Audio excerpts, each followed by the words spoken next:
Billions of people still kneel before the Vatican as if it were a lighthouse of truth, but paradoxically, it is the Foundry where the greatest gilded lies in human history are cast. You think the church only hid a few blasphemous books to protect their devout flock? You're dead wrong. Tonight, a former monk, one who once breathed the musty scent of dried blood and pigskin parchment in the deepest vaults beneath Rome, has stepped into the light. He doesn't bring cheap conspiracy theories. He brings the confession of a system.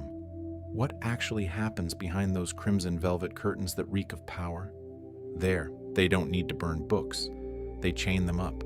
They warped even the orbits of the stars to fit their calendar, remolded the Bible with a mess of cumbersome Latin to baffle humanity, and coldly executed a series of saints on paper when those myths no longer served a purpose. When faith is not born from enlightenment but designed for control, then the history you are learning is essentially just an over-edited play. Welcome to Dark History. I am Zorro, and tonight, leave your innocence at home, because we are about to enter a place where even the light of God must ask permission before it can shine in.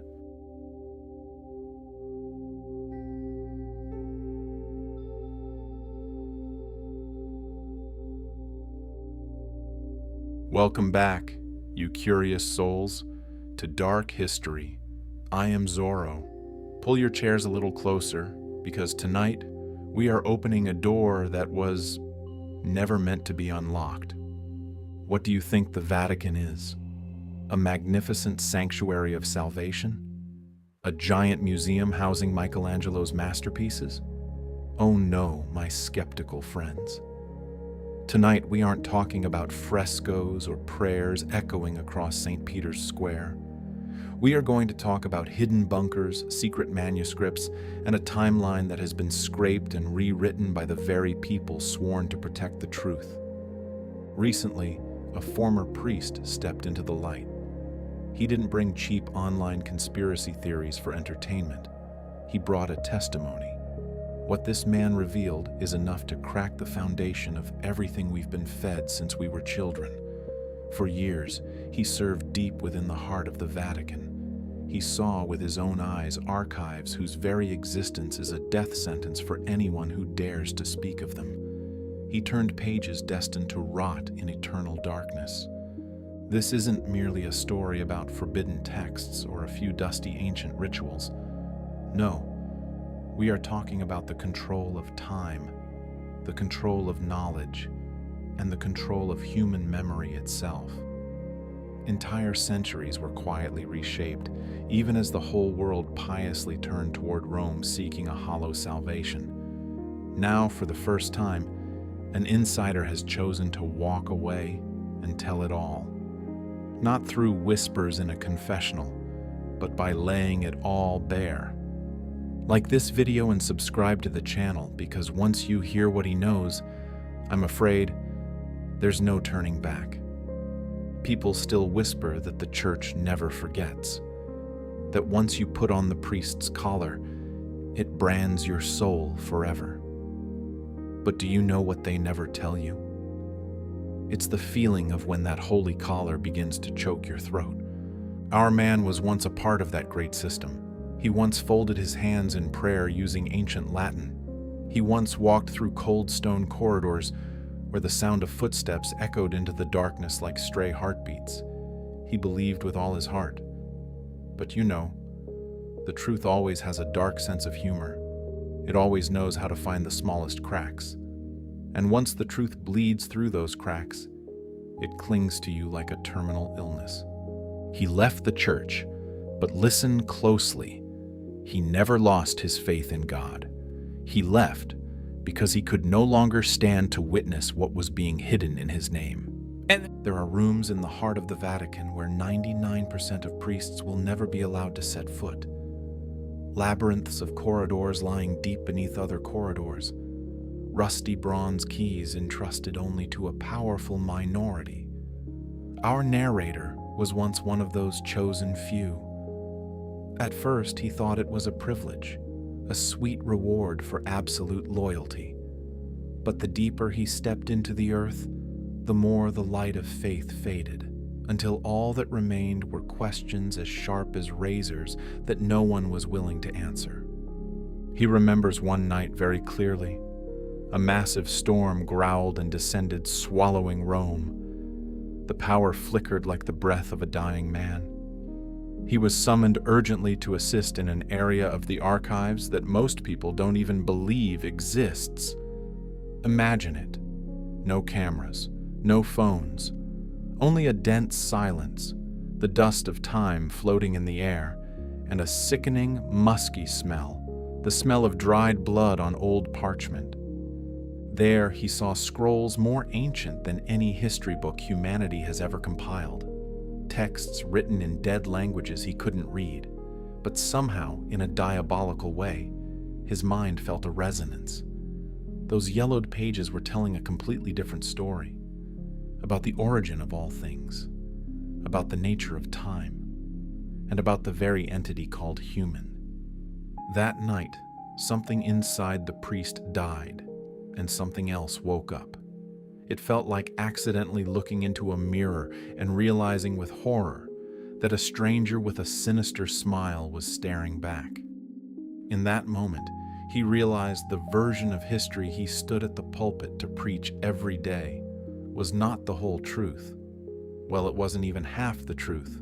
It was just a play, a grand, elaborately staged performance, and all of us, from the most devout laypeople to the most blasphemous, are just puppets reciting fluently from a script written centuries before we cried our first breath. That rot, in fact, began long before he entered that secret vault. It began back in his days as a young seminarian at the monastery. The monastery was always silent, an eternal silence. But my friends, it wasn't the kind of silence that brings the peace of salvation. It was the silence of a prison. It was as if the stone walls themselves were pricking up their ears to listen to your every breath. When he first arrived, the young man thought it was a sacred paradise, where the most yearning questions would find answers, and doubt would be incinerated by the fire of faith. But the longer he lived there, the more he realized with disgust that silence was not holy. It was a deliberate coercion, a suffocation of the mind. They taught the seminarians how to read the Bible, but only along a single, pre-programmed trajectory. If you dared to open your lips to ask too much, even if they were the most well-intentioned and innocent questions, the old priests with cloudy eyes would flash a terrifyingly polite smile and quickly change the subject. If you stubbornly continued to push, they would softly advise you to go pray and fast. Do you understand? That wasn't spiritual advice. It was a signal, an implicit command. Shut your mouth and stop thinking. Everything reached a climax in a class on early Christian history. The priest lecturer was always extremely cautious, his eyes never leaving the notes approved by superiors. But in a momentary slip of the tongue, he blurted out a name: the Gospel of Thomas. Realizing his mistake, the priest froze instantly. He scanned the silent room, cold sweat breaking out, then snapped, "Forget that. It does not belong to the canon." But how can you forget something when someone just told you that you aren't allowed to remember it? Our young priest followed the lecturer after class, and in a hidden corner, the old priest looked at him with tired eyes, letting out a sentence at a volume barely louder than a ghost's whisper.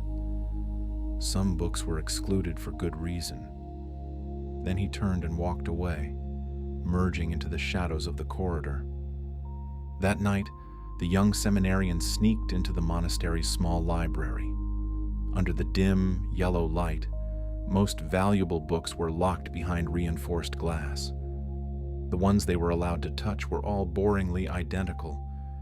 Church-approved translations, dry summaries of dogma, and perfectly airbrushed biographies of saints.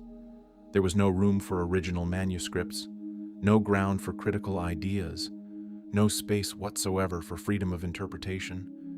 Knowledge here was not meant to liberate humans.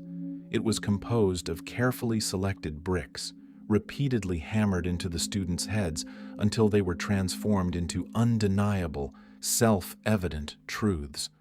They weren't teaching these young men to study the Bible. They were programming their brains, teaching them how they were not allowed to think beyond the invisible barbed wire fences the church had already set up. The truth was never denied. It was much more subtle. It was filtered. And in that giant suffocating sieve, an ancient creeping feeling arose. Not faith, but a spine-chilling premonition that, somewhere out there, buried beneath layers of magnificent rituals and blind worship, the real story of human history was still lying in wait to be excavated, beating pulse by pulse in the darkness.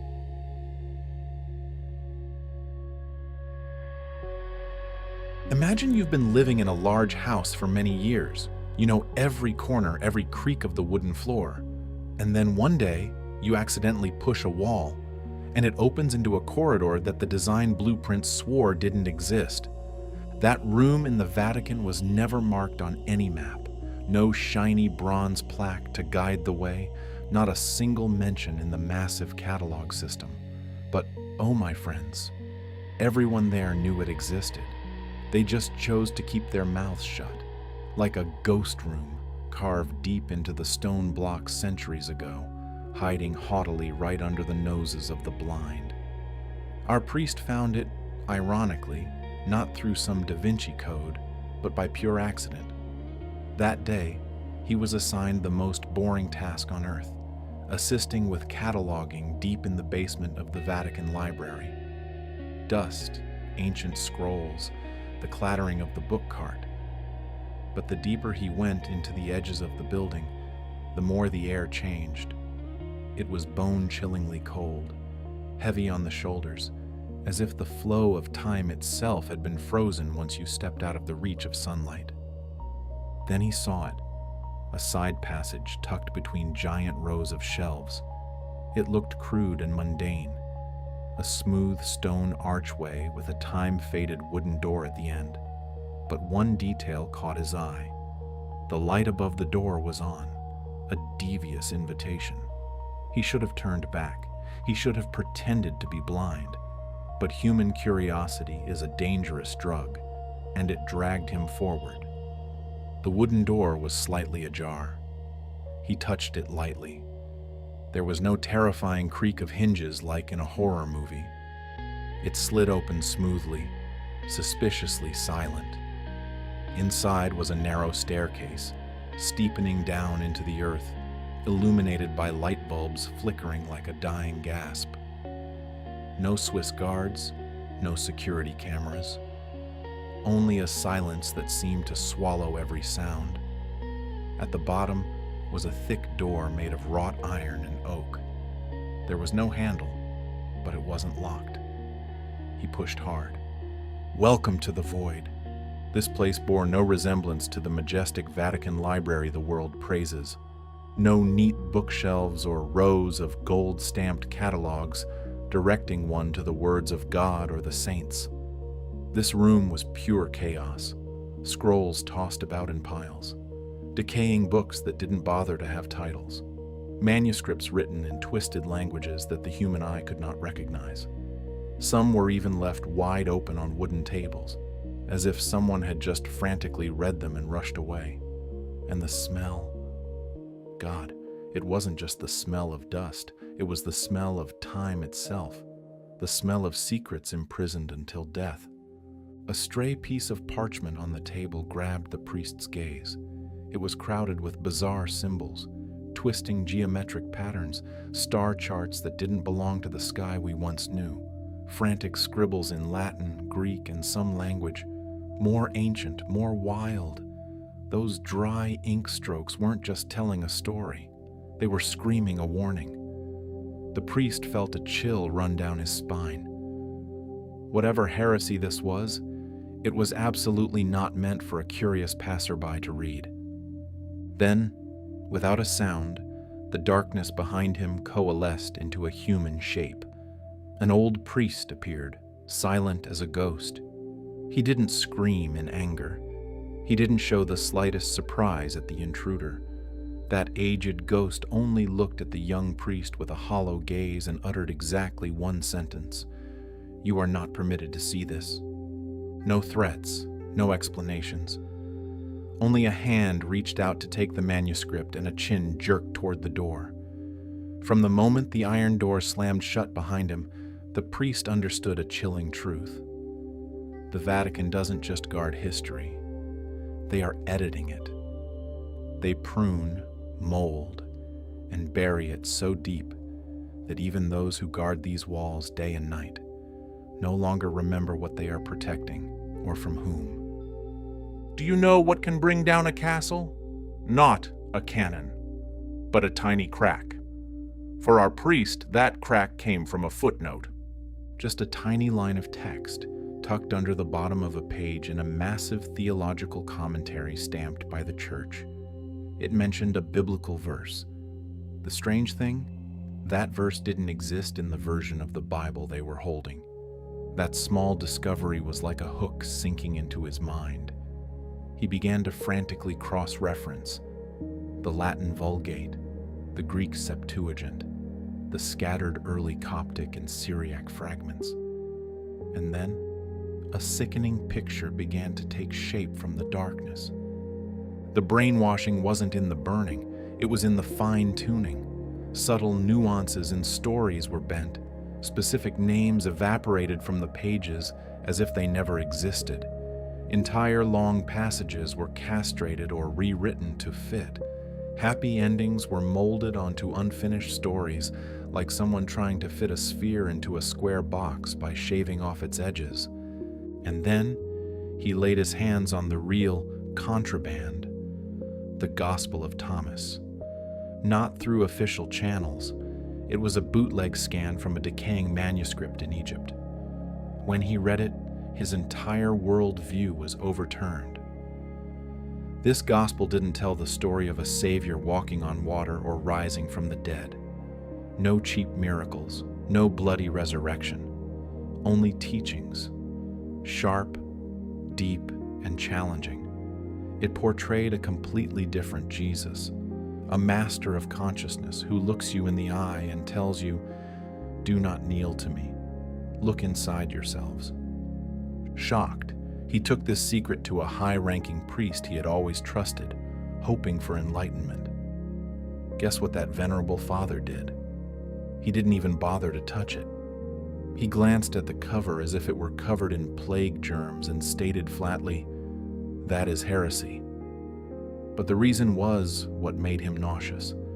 That book was dangerous not because it was a lie.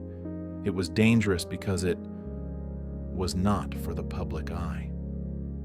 The old priest calmly admitted that the church made the decision since the dawn of time to protect the devout sheep, to keep the message pure, or, in other words, easy to rule. The early councils met and decided what was sacred, what was inspired, and what was inconvenient. That word, inconvenient. Not evil, not wrong, just a pebble in the wrong place in the shoe of power. Our priest began to dig deep into that black rabbit hole. The Gospel of Mary Magdalene, the Book of Enoch, the Gospel of Philip. All of it was true. All of it was kicked out of the canon. Why? Because they dared to speak of the power of the divine feminine, of the cycles of the stars, of challenging the very yoke called original sin. They weren't burned. They were just locked in the dark or encoded in dead languages so that no one could find the truth for themselves. The Bible, my friends, is not a handbook faxed straight from heaven by God. It is a strictly censored collection, molded by the hands of ambitious men over centuries, translated to serve a dual purpose: to nurture faith, yes, but also to forge an invisible chain binding the human mind.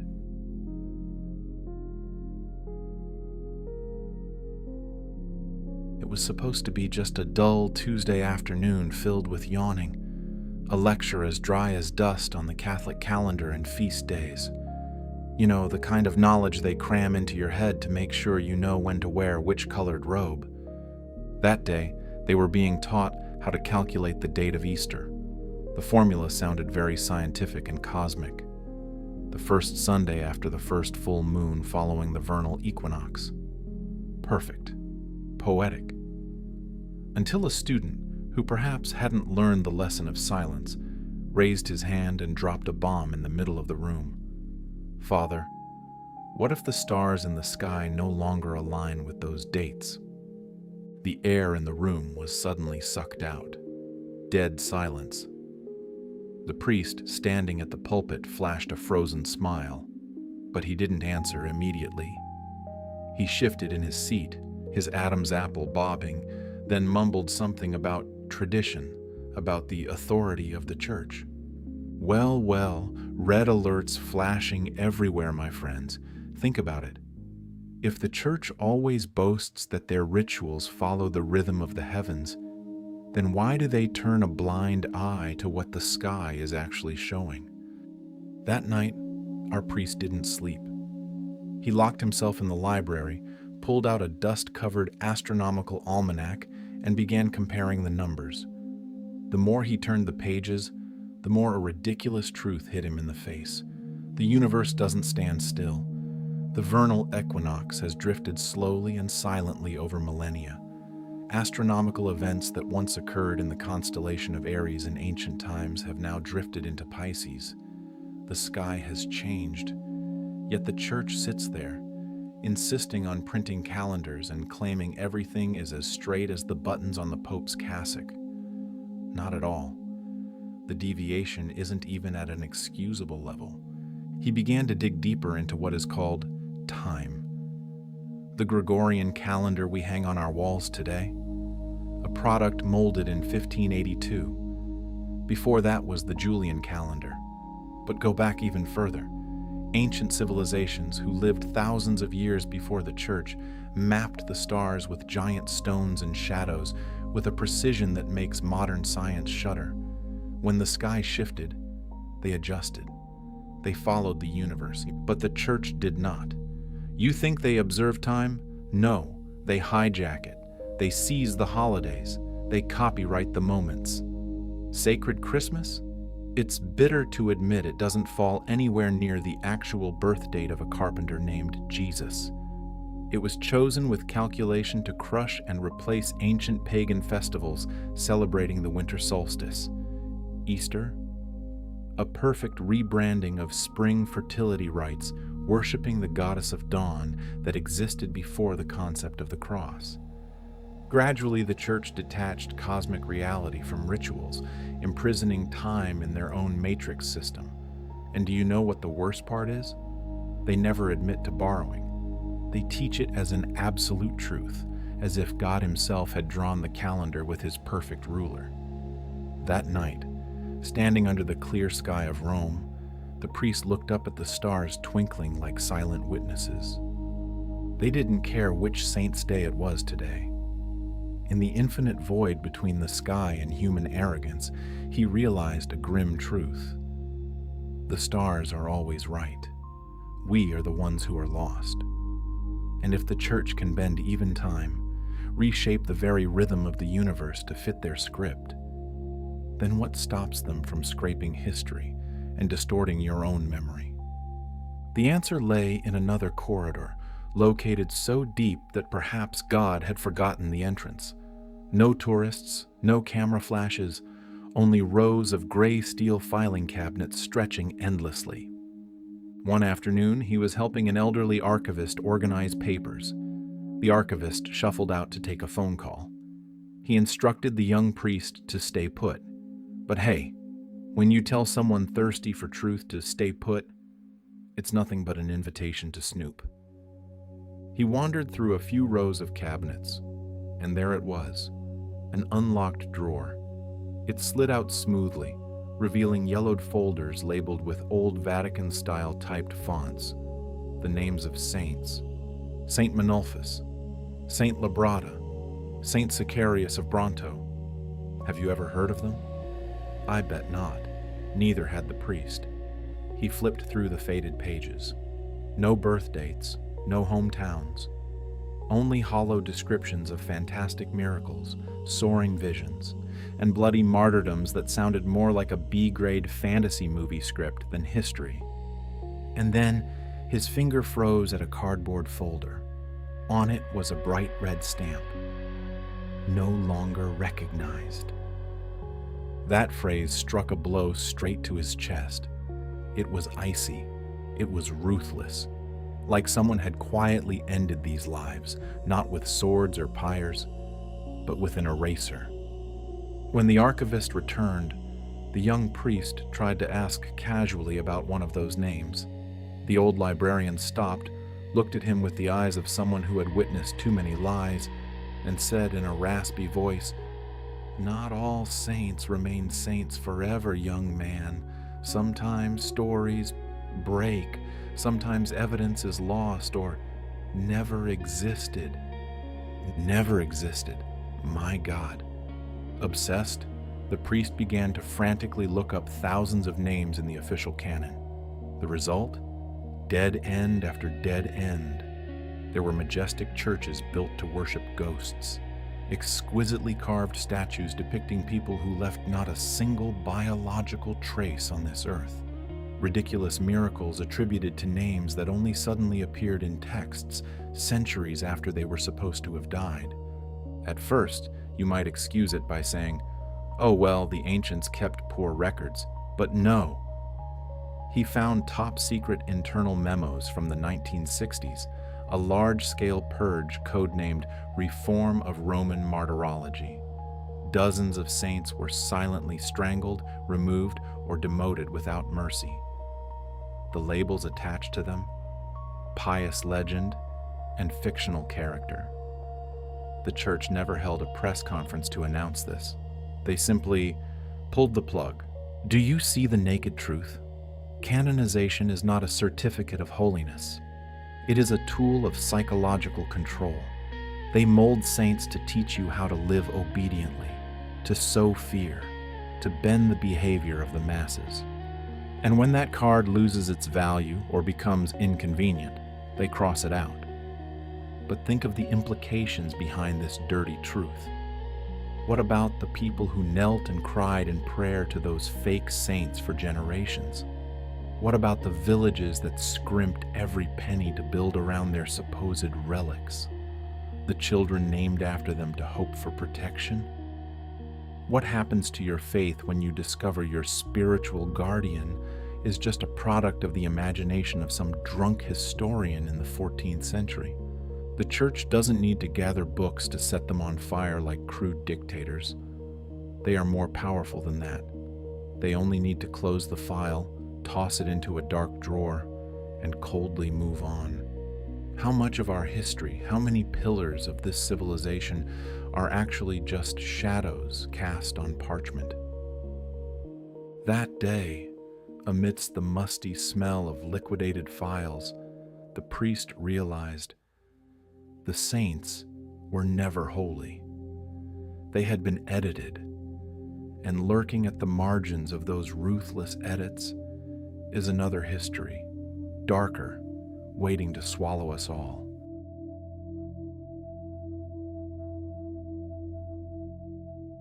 The first time our priest saw that area, he naively thought it was just an antique preservation measure.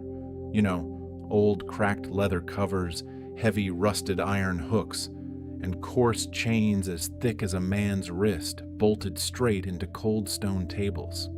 At first, anyone would think, well, these books must be so priceless they're afraid someone will swipe them. But, oh my curious minds, you'd be wrong. And he was wrong too. As he stepped closer, sliding his fingers over the cold links, a terrifying truth began to manifest. These chains were not designed to keep the books from being taken away. They were designed to ensure these books were never opened. They were nailed in place, imprisoned in the dark. And the damn language inside them? It wasn't for any eyes, including those within the system. Yes, it was Latin, but absolutely not the smooth, pleasant Latin that seminarians mumbled every day. The language in these chained books was more ancient, thornier, maliciously twisted. It was written almost as if the author wanted to hide the meaning more than communicate it. Let me give you an example he saw with his own eyes. Take a simple sentence filled with light like, "God is light." Anyone, from an illiterate peasant to a king, can feel its beauty. But in that chained manuscript, that sentence was minced and sautéed into metaphysical radiance manifested through divine emanation. Sounds incredibly profound, academic, and reeking of intellect, right? But let's be honest. After reading that, do you see God? No. You only see a headache and feel stupid. And that is exactly their goal. It was subtly designed to cause confusion, to raise the barrier, to make the meaning of the text so distant and difficult that only priests trained through their brainwashing system have the right to boast. I understand it, and I will re-explain it to you obedient sheep in my way. The priest took this indignation to question his mentor. Why? Why doesn't the church translate everything into the common language so everyone can be enlightened? The old priest looked at him, not angry, not confused. He just wore a face so indifferent it was cruel and replied, "Not everyone can handle the truth." My God, the arrogance, do you hear it?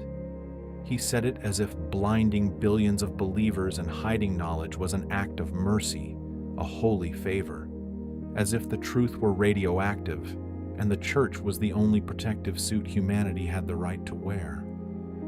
The truth in their eyes needed a filter. And guess who appointed themselves as that filter? From that moment, the priest saw through the entire matrix. The oldest, most original texts found were often written in Greek or Aramaic. They were clear, they were powerful, they were poetic, and resonated directly with the soul. But alas, when they were dragged through the meat grinder called translation into Latin, everything was swapped. Meanings were subtly shifted, controlling words were stuffed in, passages empowering the individual were ruthlessly cut, and then those deformed Latin versions were stamped with red wax, becoming the only official version, becoming the canon, becoming the sermon at the pulpit. It was no longer a translation, friends. It was an ideological transplant. And here is the evidence that kills all doubt. The most devastating discovery he found in the underground library. One day, he found an early version of an anonymous gospel lying right next to its official Latin cross-reference. The original, written in an ancient language, stated boldly, "The kingdom of God is within you." A message of liberation. It says you don't need gold-plated cathedrals, you don't need robed priests, you don't need expensive rituals. Power and divinity lie right inside you. But look at the Latin version, edited by the church. It read like this: "The kingdom of God is not for everyone to understand." Boom. With just a stroke of a pen, with just a swap of vocabulary, they reversed the entire meaning of the universe. One side gives you infinite power. The other side strips it away, turning you into an inferior, ignorant being who must kneel and beg for grace from the keepers of knowledge. The priest collapsed. The real power of the Vatican, of this whole system, does not lie in giant marble blocks or piles of gold and silver. Their power lies in words, the words they allow us to hear, and the words they have stuffed deep into the earth, wrapped in layers of iron chains and soulless rituals. In the first centuries, there were hundreds of brilliant Christian texts, letters, and timeless visions. Some spoke of the reincarnation of the soul. Others spoke of the connection between humans and the stars. Some texts even outlined spiritual technologies far beyond that time. But what did the church do? They sat down like ruthless editors, choosing which book to translate to consolidate power, and which book to lock in eternal chains. The deeper he sank into that archive, the more he realized with horror. Language had been weaponized. It became a perfect gatekeeper to keep the masses obedient. You can't question the rules if you can't even read them. The truth was never destroyed. The enemy of truth is not fire. The enemy of truth is encryption. The truth is hidden right in front of everyone's eyes, wrapped in dense Latin that even the clergy rarely truly understand.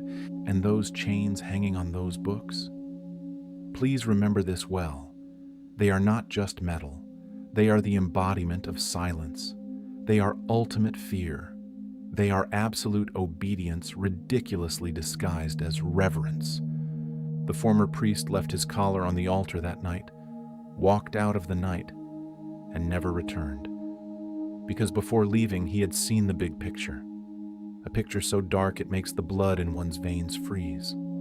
Since our school days, they have always brainwashed us that the Dark Ages were simply an accident of history, a time when everything naturally collapsed after Rome faded, people forgot how to read, and civilization went backward. But standing in the ghost room, with the books chained to stone, the priest understood a truth scarier than any demon. That collapse was not natural. The Dark Ages were not something that naturally happened to humanity. They were something that was created.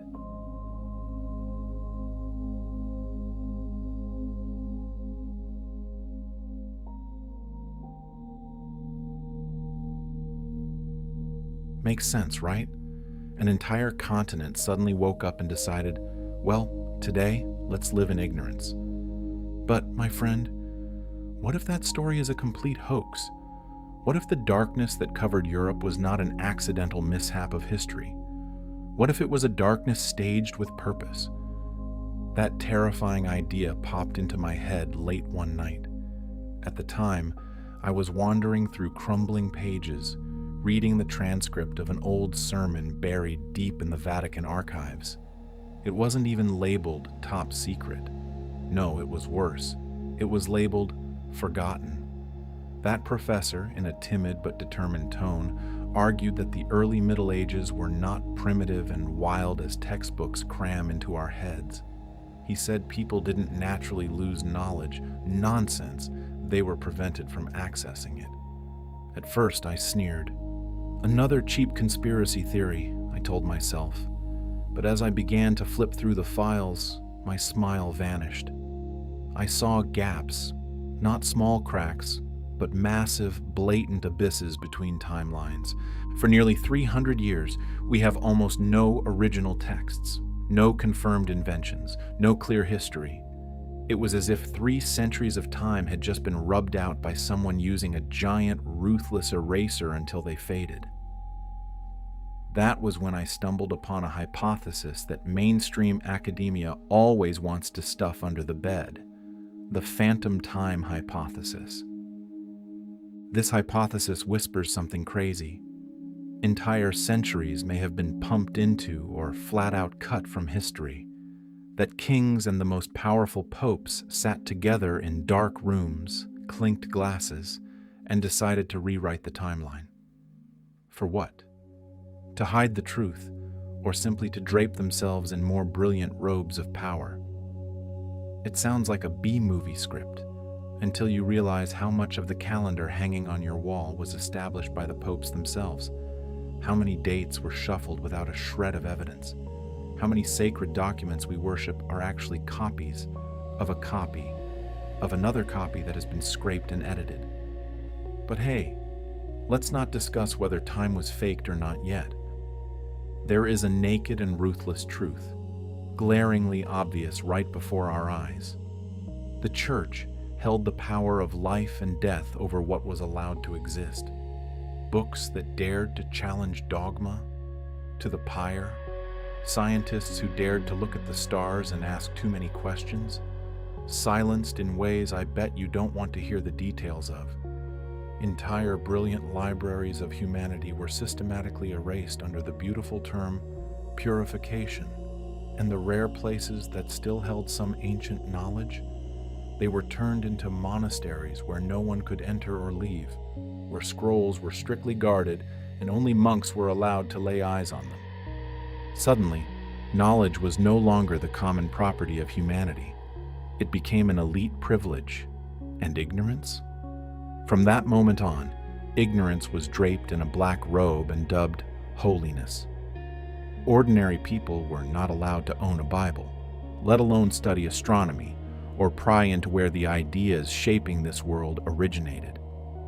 You think glass lenses, advanced navigational charts, or sophisticated mechanical devices were specialties of the Renaissance? Error. Many of them had existed for centuries before. They never disappeared, only to be suddenly rediscovered, as if falling from the sky. They were suppressed, hidden in damp basements, smashed to maintain one thing: control. The deeper I dug, the more I realized a chilling truth. The so-called Dark Ages were not dark because the world sank into natural chaos. They were dark because someone deliberately turned down the light. When the truth threatened the throne, that truth had to die. In those centuries, when the church spread its octopus tentacles more powerfully than any emperor, they gave themselves the right to decide what is holy, what is sin, what is recorded in history books, and what must be thrown into the fireplace. It wasn't that we lacked knowledge, we lacked the right to know. And once you've seen that ruthless pattern, you will never be able to look at history with innocent eyes again. But to maintain such a massive illusion, you can't just rely on mere dogmas. You need an army operating in the shadows. They tell us the Jesuits are just gentle scholars, dedicated missionaries, educated, disciplined people who dress simply. They speak softly, walk without making a sound, and always exude an air of holiness, as if serving a noble cause. But behind that mask of holiness is a machine much more secret and ruthless, something that even ordinary priests can't imagine. The Jesuits were founded in the 1500s, and from that embryonic day, they were not ordinary priests. They were soldiers, ghosts trained in ruthless obedience, ice-cold strategic thinking, and flawless loyalty.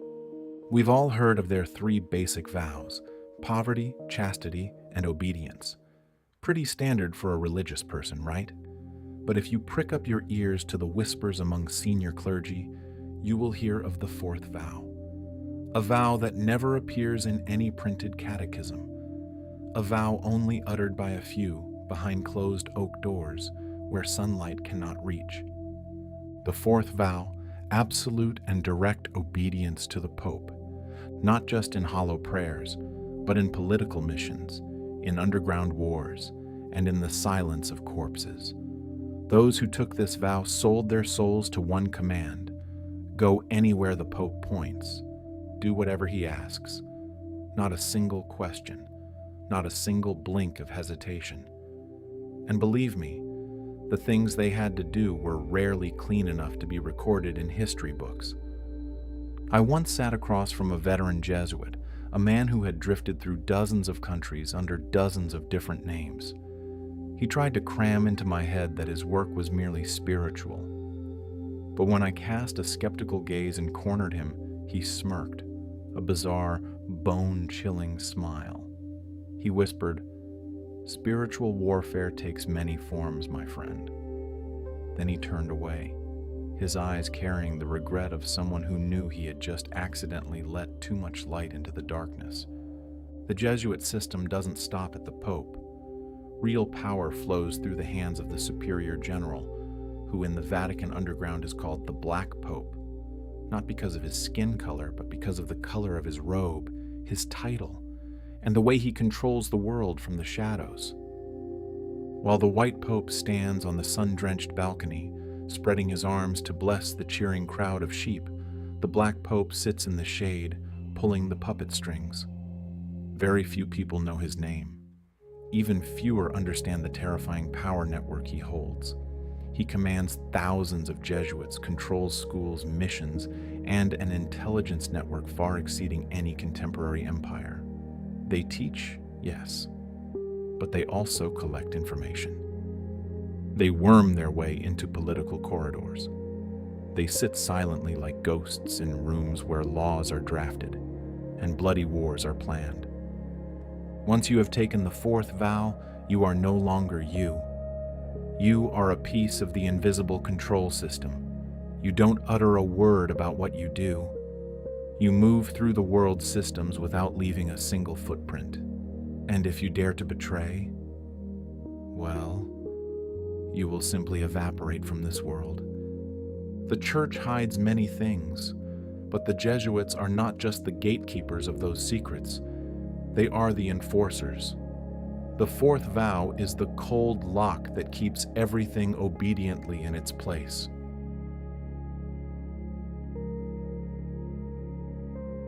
They don't call it a courtroom. Oh no, using that word would be too crude. They call it a religious tribunal, a name that sounds full of sanctity and solemnity. But believe me, it is nothing like any trial you've seen in the movies. There is no jury. There are no whispering spectators. There is only a bare wooden table, a solitary chair, and a few men submerged in pitch-black robes. Those shadows ask the questions, and they are the ones who decide what the rest of your life will be.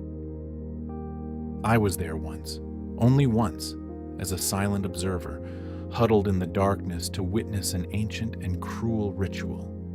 They called that day a doctrinal review. Well, a perfect screen of words. In reality, it was a slaughterhouse, not a slaughterhouse for criminals, robbers, or murderers, but for thinkers, for those who accidentally carried too many questions in their heads, for anyone who dared to open their mouth and suggest, "Hey, the world out there seems a bit different from what the church is preaching, doesn't it?" The man sitting in the interrogation chair that day was a priest. He was old, his figure as thin as a dry branch, with the gentle eyes of someone who had spent his whole life doing nothing but reading books.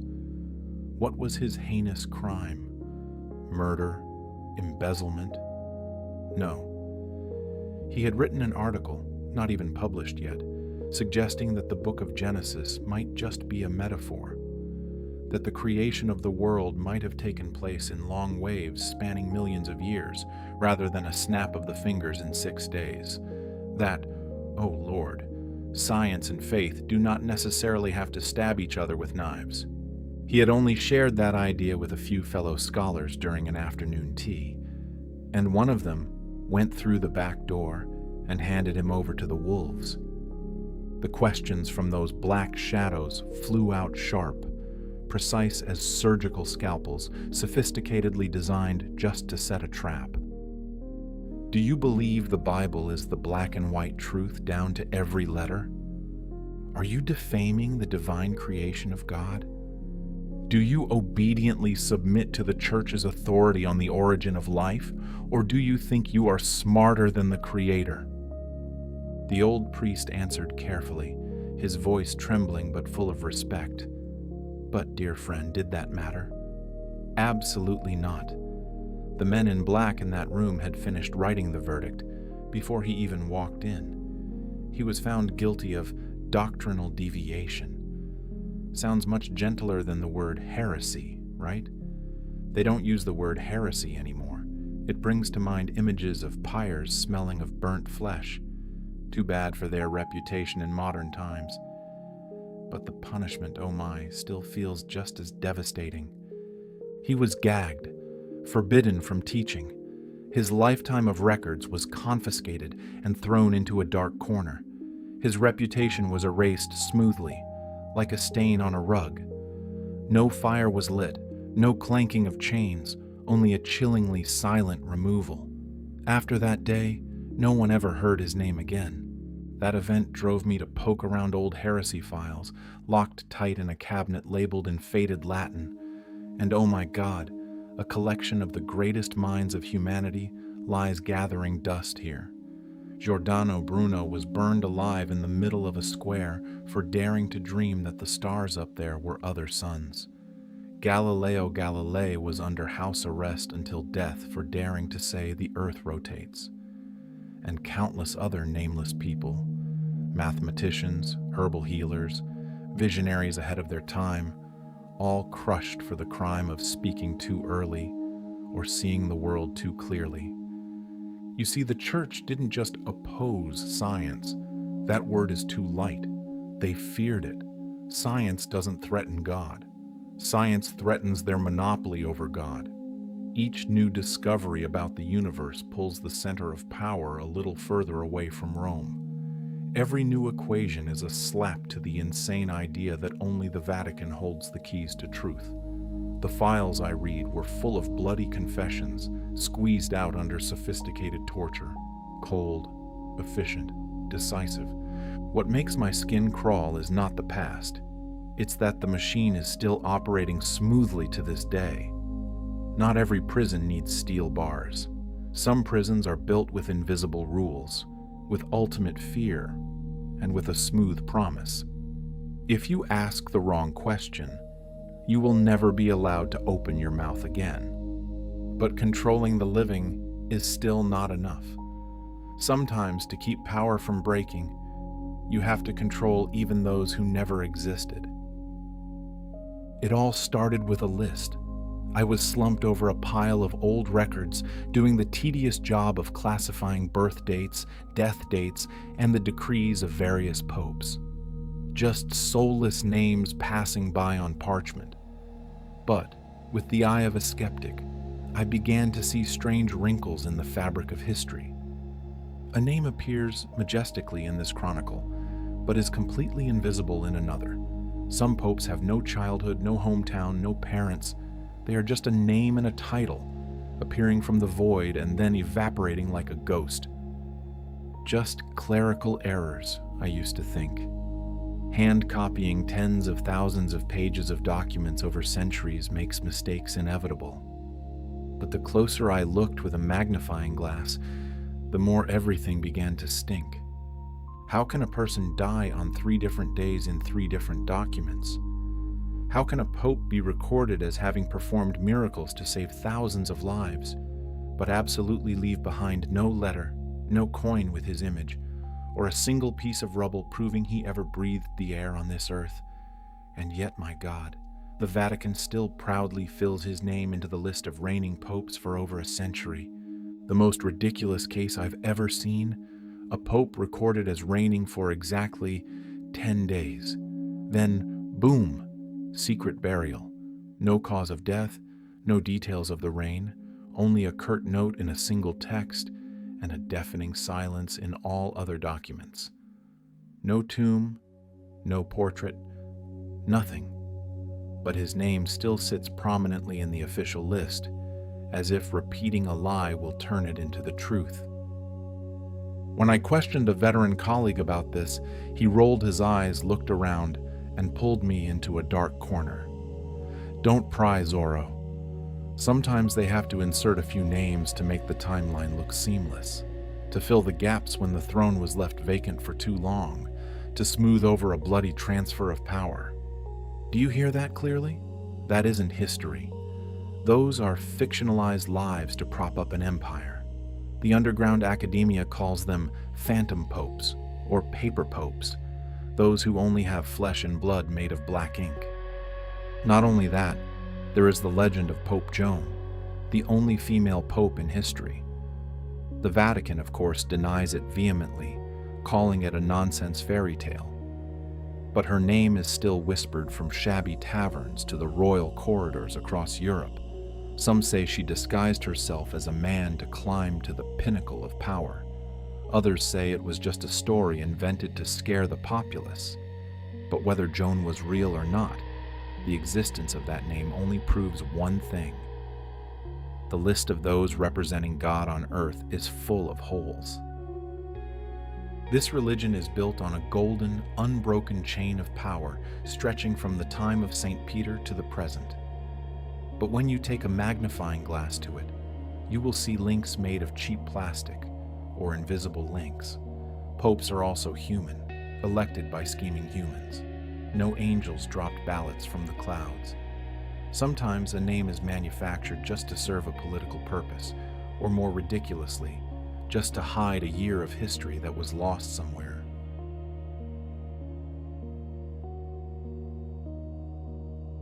But at the very bottom of the crate, flattened and almost invisible, I touched something that didn't belong here. It was a worn envelope. No label, no official seal. And the thing pressed into the dark red sealing wax was not a cross, nor was it a magnificent papal coat of arms. It was an extremely ancient symbol, older than Rome itself, something that made the back of my neck go cold, even though I had never seen it before. Inside was a folder. Its Latin was perfectly spine-chilling, but the handwriting was chaotic. The handwriting was distorted, hurried, sliding across the paper as if the writer were being chased by demons. Every few paragraphs, the handwriting changed. Not one, but at least 3 or 4 hands had taken turns copying this content in a state of near panic. The first pages rambled about astronomical timelines, about the alignment of stars and celestial bodies. Well, it sounded like some cheap astrology books. But then the tone abruptly veered. It began to speak about recalibrating time. Wait a minute. You can recalibrate a clock, a compass, but how do you recalibrate an entire timeline?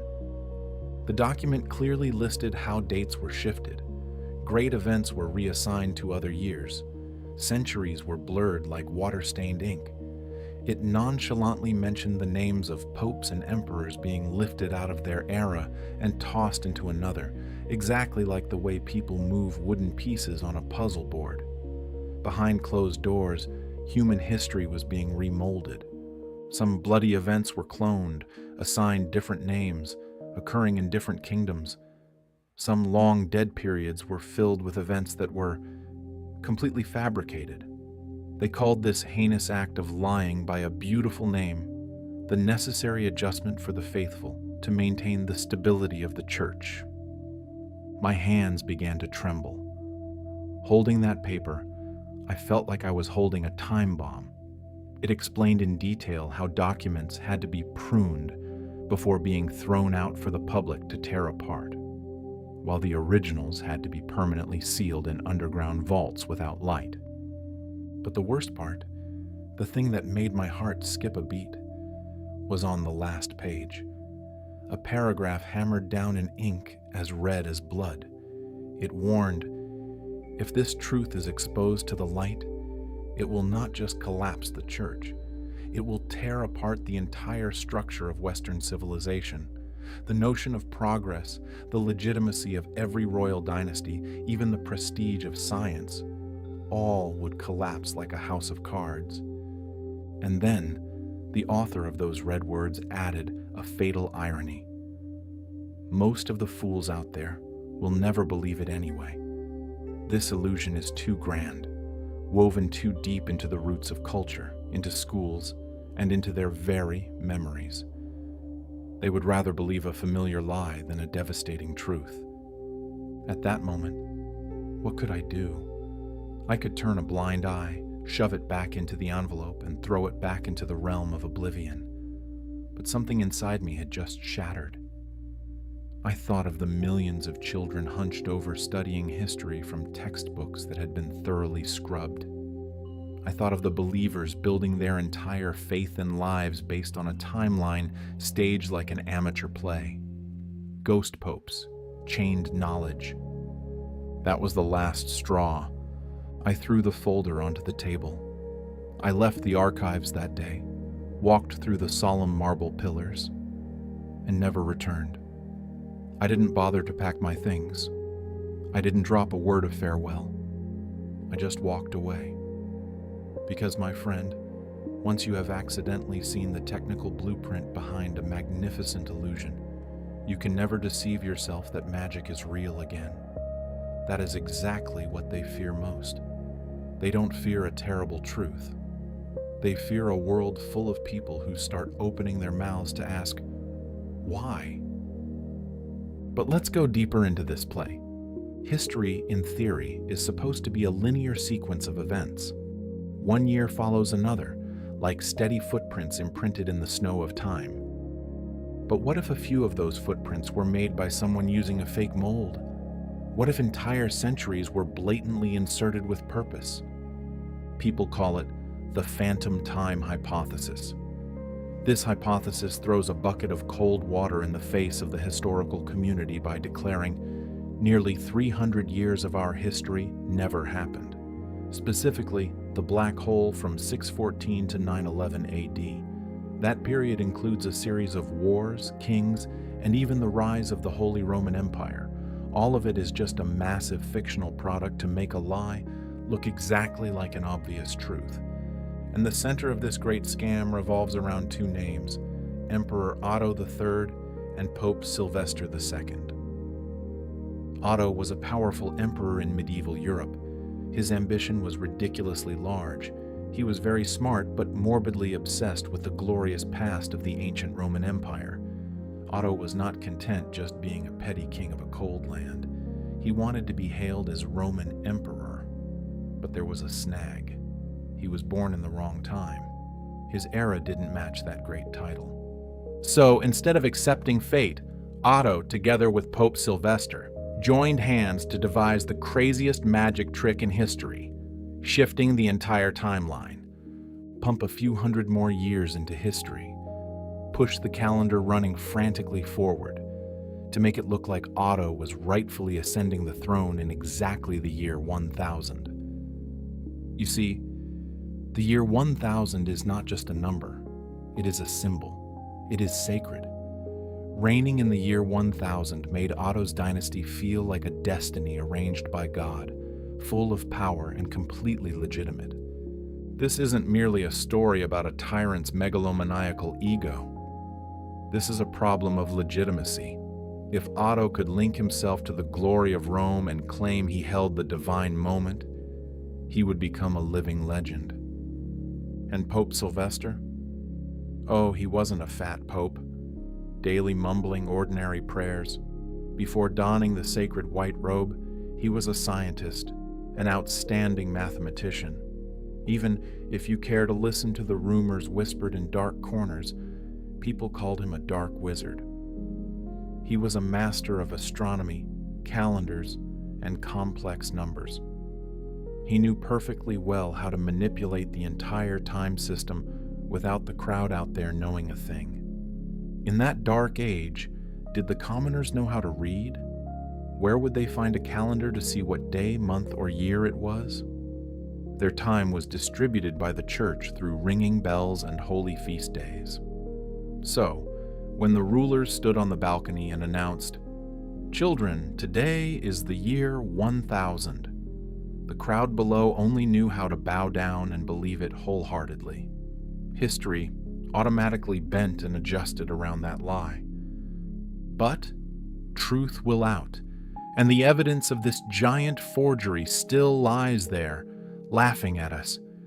Archaeologists have dug until their hands were torn and realized a bitter truth. There is almost not a single reliable artifact from that phantom 300-year period. Architecture came to an incomprehensible standstill. Records were pathetically sparse compared to what people expected. It was as if time suddenly got stuck in a mud puddle, or was filled by lazy people with recycled, reheated stories. Even there are ancient manuscripts that seem to self-copy-paste.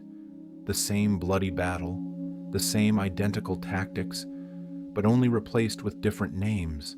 The same wise king, but reigning in different lands. Just like a screenwriter running out of ideas, lazily copying an old script to spawn sequels for profit. If this diabolical hypothesis is true, then the thing we reverently call the Middle Ages is actually just a perfectly staged illusion, a continent-wide stage play directed by those hungry for control over the future's memory of the past. And the church always stands tall in the center of that stage, They aren't just the recorders of history. They are the ones who rewrite time day by day, month by month, century by century. Once you have seen through these artificial gaps on the timeline, history no longer brings a sense of sanctity and reliability. It reeks of a cheap script, where someone, long before you were born, held a pen to cross things out and decided for themselves how the story of humanity would be retold. But humans can forge documents. They can bend the nib. They can kill those who dare to open their mouths. There is one thing that the church and emperors can never, ever touch or manipulate. That is the stars up there. And the sky, my friend, the sky never knows how to lie.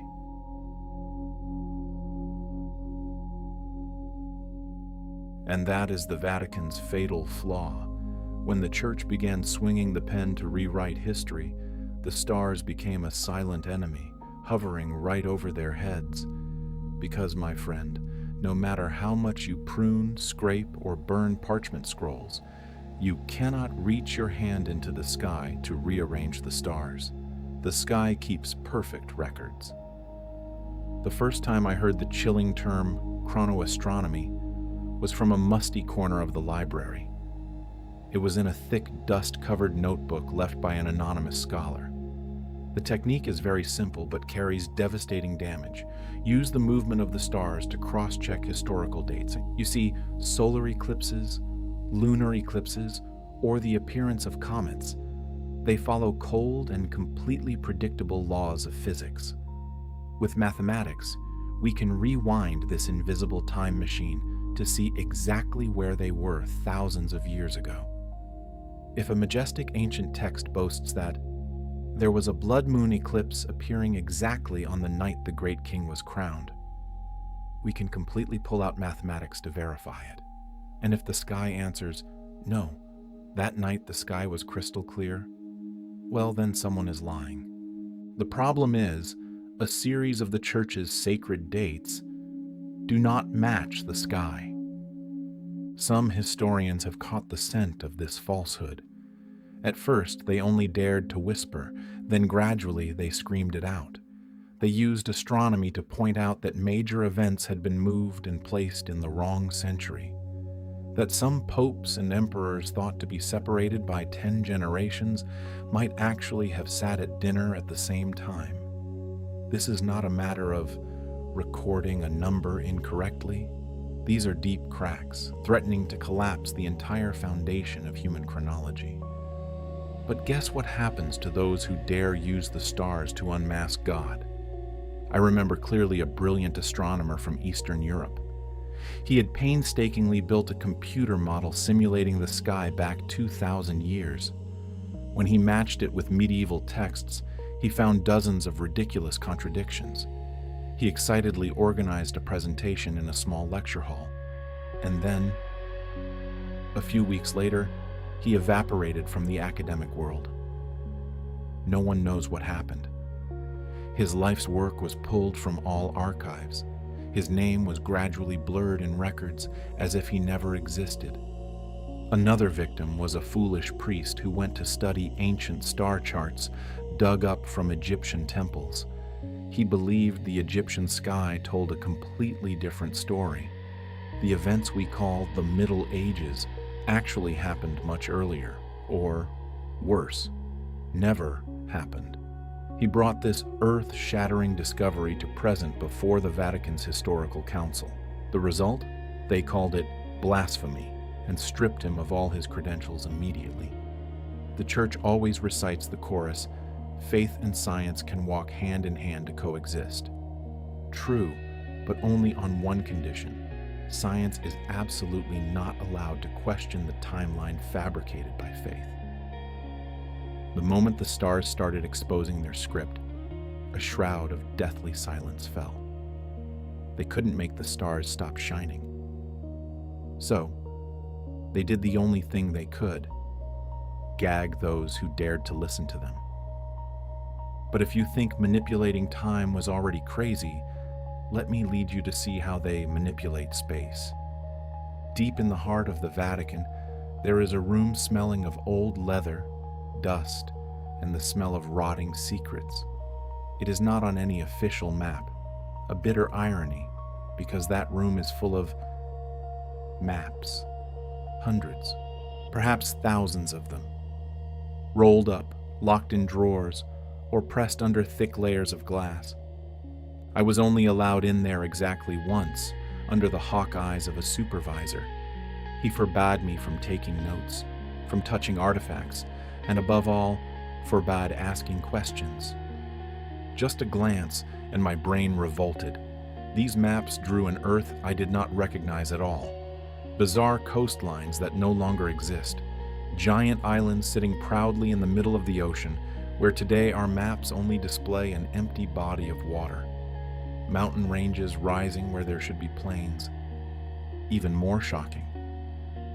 A few maps drew Antarctica in detail, but an Antarctica without ice, with rivers and tropical jungles. Others dotted city symbols submerged in the Atlantic, bearing names I had never heard of, places that textbooks insist never existed. In the corner of one map, someone had scribbled a line of Latin, "Beware the lands that have disappeared." I saw trade routes crossing distances thought impossible at the time. I saw temples marked in areas where Google Maps today still leaves blank or labels unexplored. This was not a drawing error by some drunken artists. This was a window looking into a version of Earth that we are no longer allowed to know. I stood frozen before a globe sketch from the early 1400s. It clearly drew both Americas, long before that guy Columbus got lost and claimed to be the discoverer. It didn't draw soulless empty lands, but dotted the names of villages, rivers, and even the symbols of great pyramids. When I tremblingly pointed my finger at it, the archivist brushed my hand away, shaking his head coldly. This map is not for the eyes of the public. Why? Why must the church hide old maps instead of hanging them in a museum? Because, my friend, a map is a dangerous weapon. It doesn't just tell you where you are, it proves where you have been. Whoever has the power to draw the map, that person has the power to control the story, borders, names, and memories of all humanity. The Vatican is not just guarding theology, they are imprisoning geography. The scariest thing is not getting lost. The scariest thing is suddenly discovering where you are standing, the world you are believing in, from the beginning was a scam. But then, how do they deal with people who are too smart? Those who create magic from science rather than from God? Well, they have a perfect PR, public relations trick.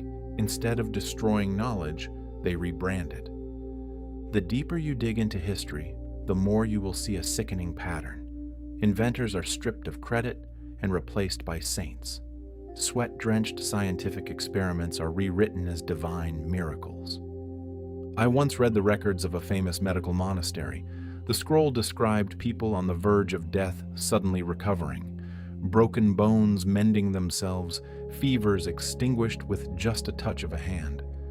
The local bishop, of course, made a huge fuss that it was the miracle of a saint. But in the margin of the page, someone had sneakily written in different ink. Herbal formulas, brewing temperatures, treatment procedures. It was a medical journal, not a fairy tale. A series of stories like that repeat. A man uses crushed minerals to purify dirty water. After death, he is labeled a saint, while his chemical diary is burned clean. A talented woman teaches villagers how to navigate by the stars. In the blink of an eye, she is turned into a mystical character following the light of God. Her maps disappear, leaving only soulless prayers. It was a calculated choice. Attribute all credit to heaven to neutralize the human hand. When I questioned an old priest about this, he flashed a sad smile. "The church doesn't hate knowledge, son," he whispered. "They only fear the day that knowledge overtakes faith. When humans make their own miracles, they will stop needing those who bless. So, they put robes on science. They turn tools into relics. A sophisticated gear becomes the wheel of a saint. A telescope becomes the eye of heaven. There is a file telling of a young man who built a device for measuring rainfall and predicting floods extremely accurately. He was immediately hauled before the Inquisition. His crime? Not because the machine didn't work, but because it worked too well. Lords and clergy feared that the commoners would look at that machine to flee the flood instead of kneeling and crying in prayer in the church. The boy was killed. But the most sickening part? A few years later, the church silently canonized him. They called that invention a divine gift fallen from above. The machine was hidden away, the method was wiped out, and the story was completely rewritten. They don't need to kill every scientist. They just need to turn scientists into inanimate statues. Because making the crowd kneel before something they don't understand is easier than admitting that. A mortal found the truth before even the Pope. And to maintain this entire crazy play, hiding the sky, locking down maps, stripping away knowledge, they need a giant network of eyes and ears. And believe me, today's CIA or MI6 intelligence organizations are nothing compared to the black-robed army of the Middle Ages. You think the monks of the old days were just harmless ghosts, hunched over chanting and smudged with ink from copying Bibles? Don't be so naive. Monasteries were not just places of worship. They were the most sophisticated intelligence collection and transmission stations on the continent. In an illiterate world, monks were the ones holding the keys to language. And where there is language, there is power. Every monastery had a scriptorium, a manuscript copying room. But they didn't just copy faithfully. I have seen with my own eyes documents with dozens of paragraphs crossed out, pages torn out, and replaced with other content. A monk once confessed in a letter, which was hidden away, that he received orders directly from superiors, must erase certain names, rewrite historical events, distort dates. Not because they were wrong, but because they were not beneficial to the church's script. Monks were also perfect field agents. They carried bamboo sticks, wore ragged clothes, wandering under the cover of poor pilgrims. But when they returned, what they brought back was not blessings. They brought news, whispers from palaces, reports on the fresh technologies of a distant village, and blacklists of those who dared to have deviant thoughts. Long before nations had intelligence networks, if you sat in the corner of your house and built a strange device, or accidentally spoke a philosophical sentence not in the Bible, high probability was that a gentle monk standing 10 meters away had memorized it. That message would run along internal lines, climbing all the way to the Vatican. And boom, a few days later, you receive a quiet visit from a high-ranking priest, or you simply evaporate from the earth. I once read a chilling report. A monastery abbot in a coastal region received a precious book from a traveler. The book recorded in detail tide cycles, wind directions, and the interaction of the moon. The abbot read it, praised its wisdom, and then he threw it straight into the fireplace. He justified it with a cold line. This knowledge will make humans arrogant and stop depending on God. Better to let them be ignorant than this. That was not censorship. That was ideological genocide. They had secret underground vaults where they kept forbidden books. They didn't burn them all. They kept them to use for themselves while throwing the crowd into darkness. Behind the melodious hymns and peaceful ascetic habits was a surveillance network chilling to the bone. Behind the ink stroke was a sharp blade.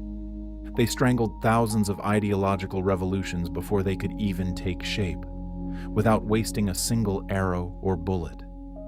Only with a whisper, a burned page, a scraping in the dark of night. They didn't need to control armies. They controlled the past, And my friend, when you hold in your hand the power to shape the past, you are the one who molds the future.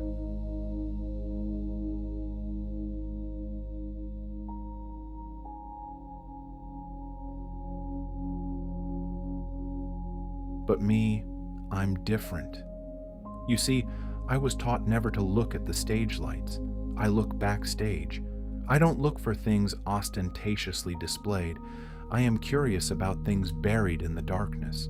Because, my friends, inside these giant, seemingly pious stone blocks are messages. Messages carved deep into the stillness with sweat, blood, and rebellion. Messages that the church has buried but cannot erase. It all began on a cool afternoon when I was wandering in an old cathedral famous for the architecture that people call artistic breaking of rules. Tourists crowded in for the ringing bells and flickering candles, but I couldn't take my eyes off the archways. Their proportions were not used to honor the Bible. They honored mathematics. I began to recognize anomalies, off notes in a hymn. Look up there, do you see that angel? Magnificent wings, a dazzling halo, but wait. He's not holding a harp or a cross. He's holding a compass and a square. Well, unless God was a construction engineer before switching to being the creator of the universe, otherwise this symbol belongs to another kind of knowledge. A knowledge ancient about stars and spatial geometry. And then I saw him. A specific statue stuffed into a dark corner as if people wanted to hide him, but didn't have the heart to smash him. The statue depicts a man holding an open book. But look closely at the carvings on those pages. Not Latin, not the Bible. The letters twist together, belonging to a language long dead and forgotten. What chilled me most was his eyes. His eyes were closed shut. He was not preaching. He was guarding a truth never allowed to be shared with the crowd. People tell you that cathedrals were built in the shape of a cross to represent sacrifice. True, but that is only the tip of the iceberg. Beneath those crosses, on the very stone floor where believers kneel, is a secret map. Intricately carved labyrinths into the floor, winding paths linked to astronomical measurements, tracking the movements of planets. You think the masons who built this masterpiece were just hammer-wielding stone cutters? How naive.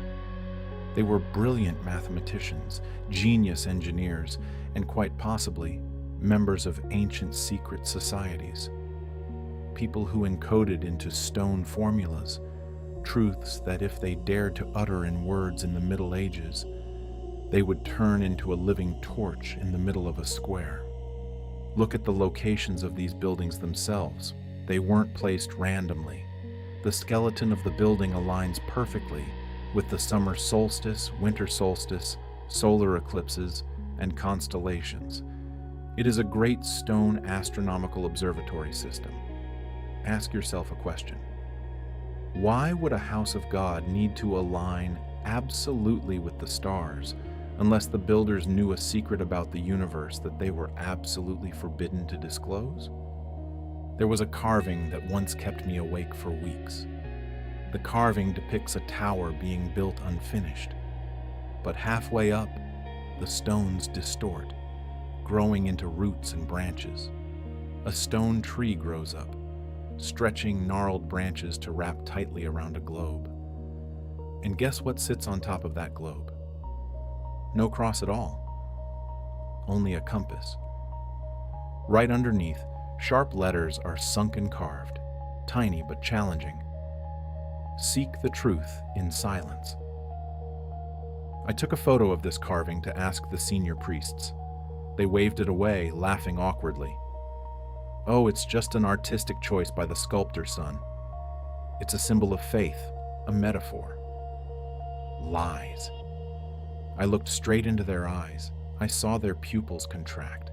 They knew, maybe not the whole truth, but they knew enough to feel fear before these stones. The deeper I dug, the more I realized a trite truth. People always say cathedrals are Bibles in stone to teach illiterate sheep. But no, they aren't just teaching the Bible. They are whispering deathly secrets to those who know how to listen. Not every message here talks about God. There are messages that talk about the universe, about ancient knowledge, and about real power. The church tried to control every word, every page, burning anyone who dared to raise a dissenting voice. But they forgot one basic thing. Paper burns, but stone does not. And when you begin to see these statues, these windows not as decorations but as desperate resistance, you will shudder and wonder how much of the true history of humanity was silently carved by heretics right under the nose, right in the sight of those who acted in the name of faith.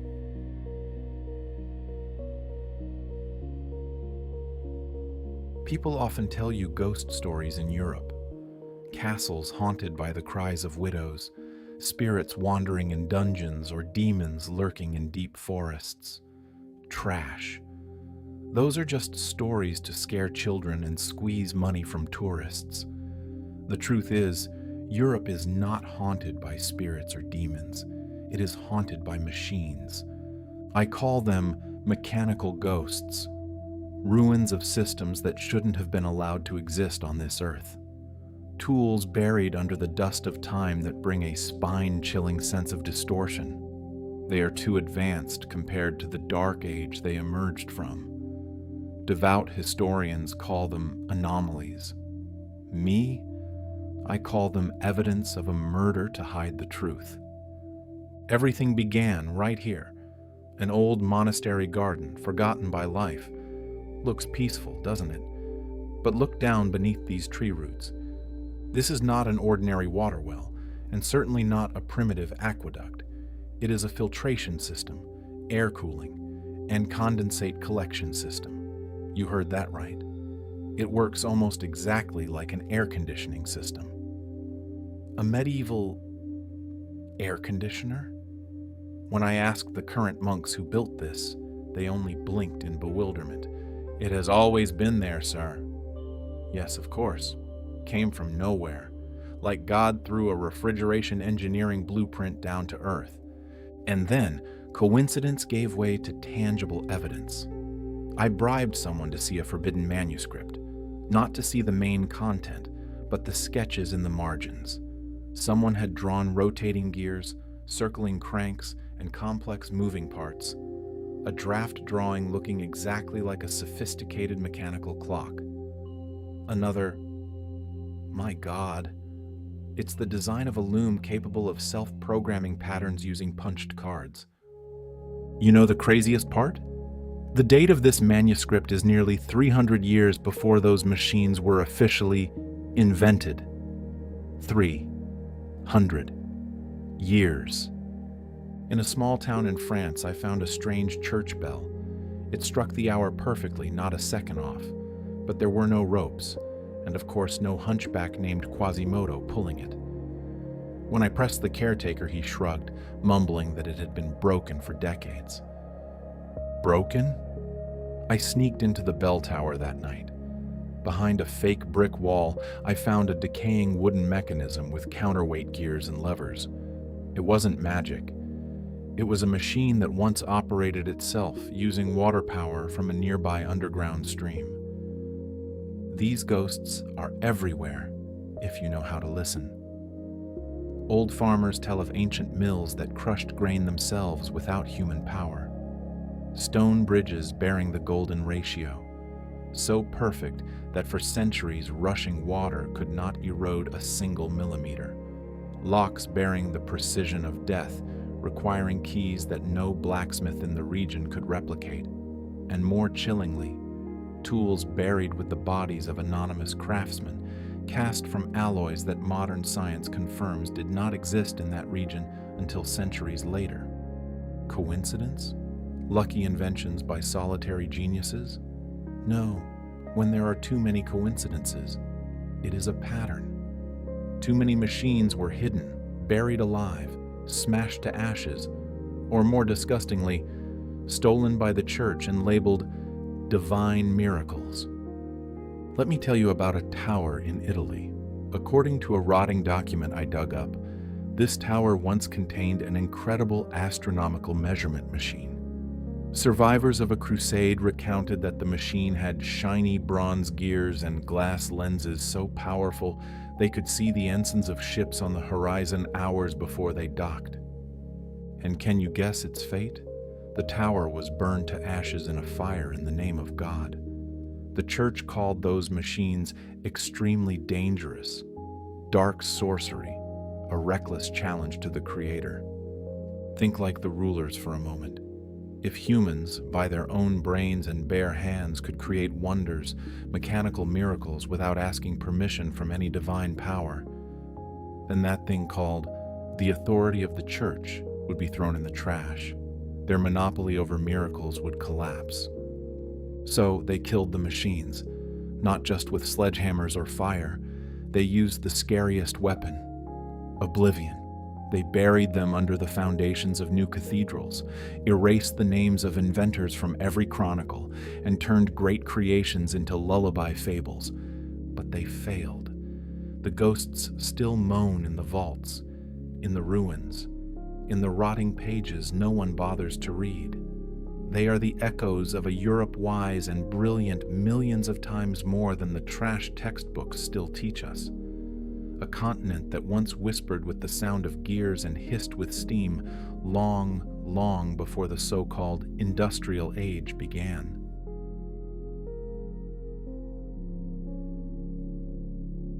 It was a factory perfectly designed to produce oblivion. And let me tell you, this oblivion is not like accidentally dropping your keys or forgetting a novel on the subway. No. This is something far more devious and profound. It is a calculated erasure, a brutal lobotomy operating silently from the inside out. The lessons always followed a deadly formula. You memorized the Bible until your throat bled. You crammed the rigid timelines they drew. You learned by heart the list of saints to worship and sinners to spit upon.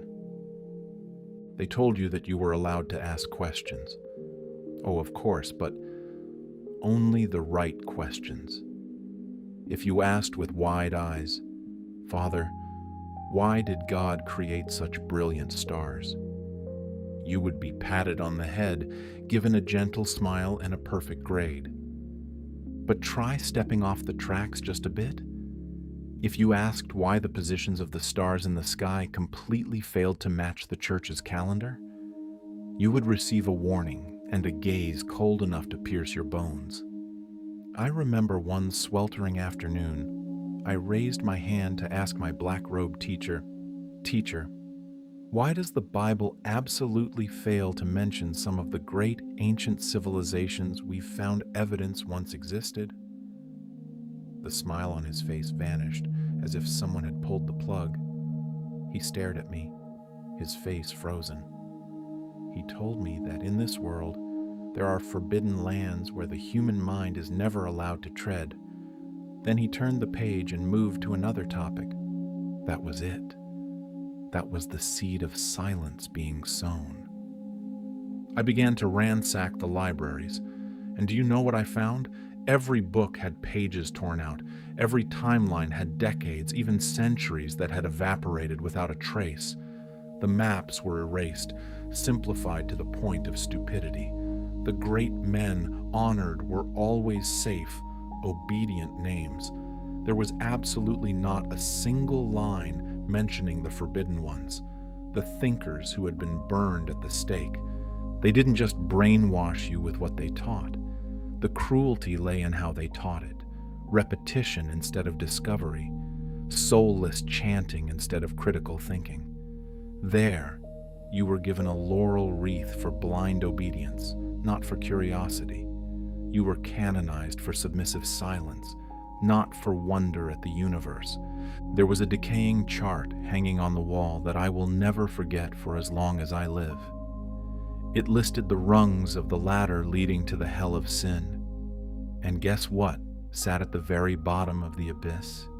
At the bottom, in tiny letters as sharp as razors, a single word stood out: doubt. Doubt was the ultimate enemy. Not just doubting God, but doubting anything stamped orthodox, from historical dates and the authority of church leaders to the truths that had been pre-fed into your mouth. Their logic was perfect.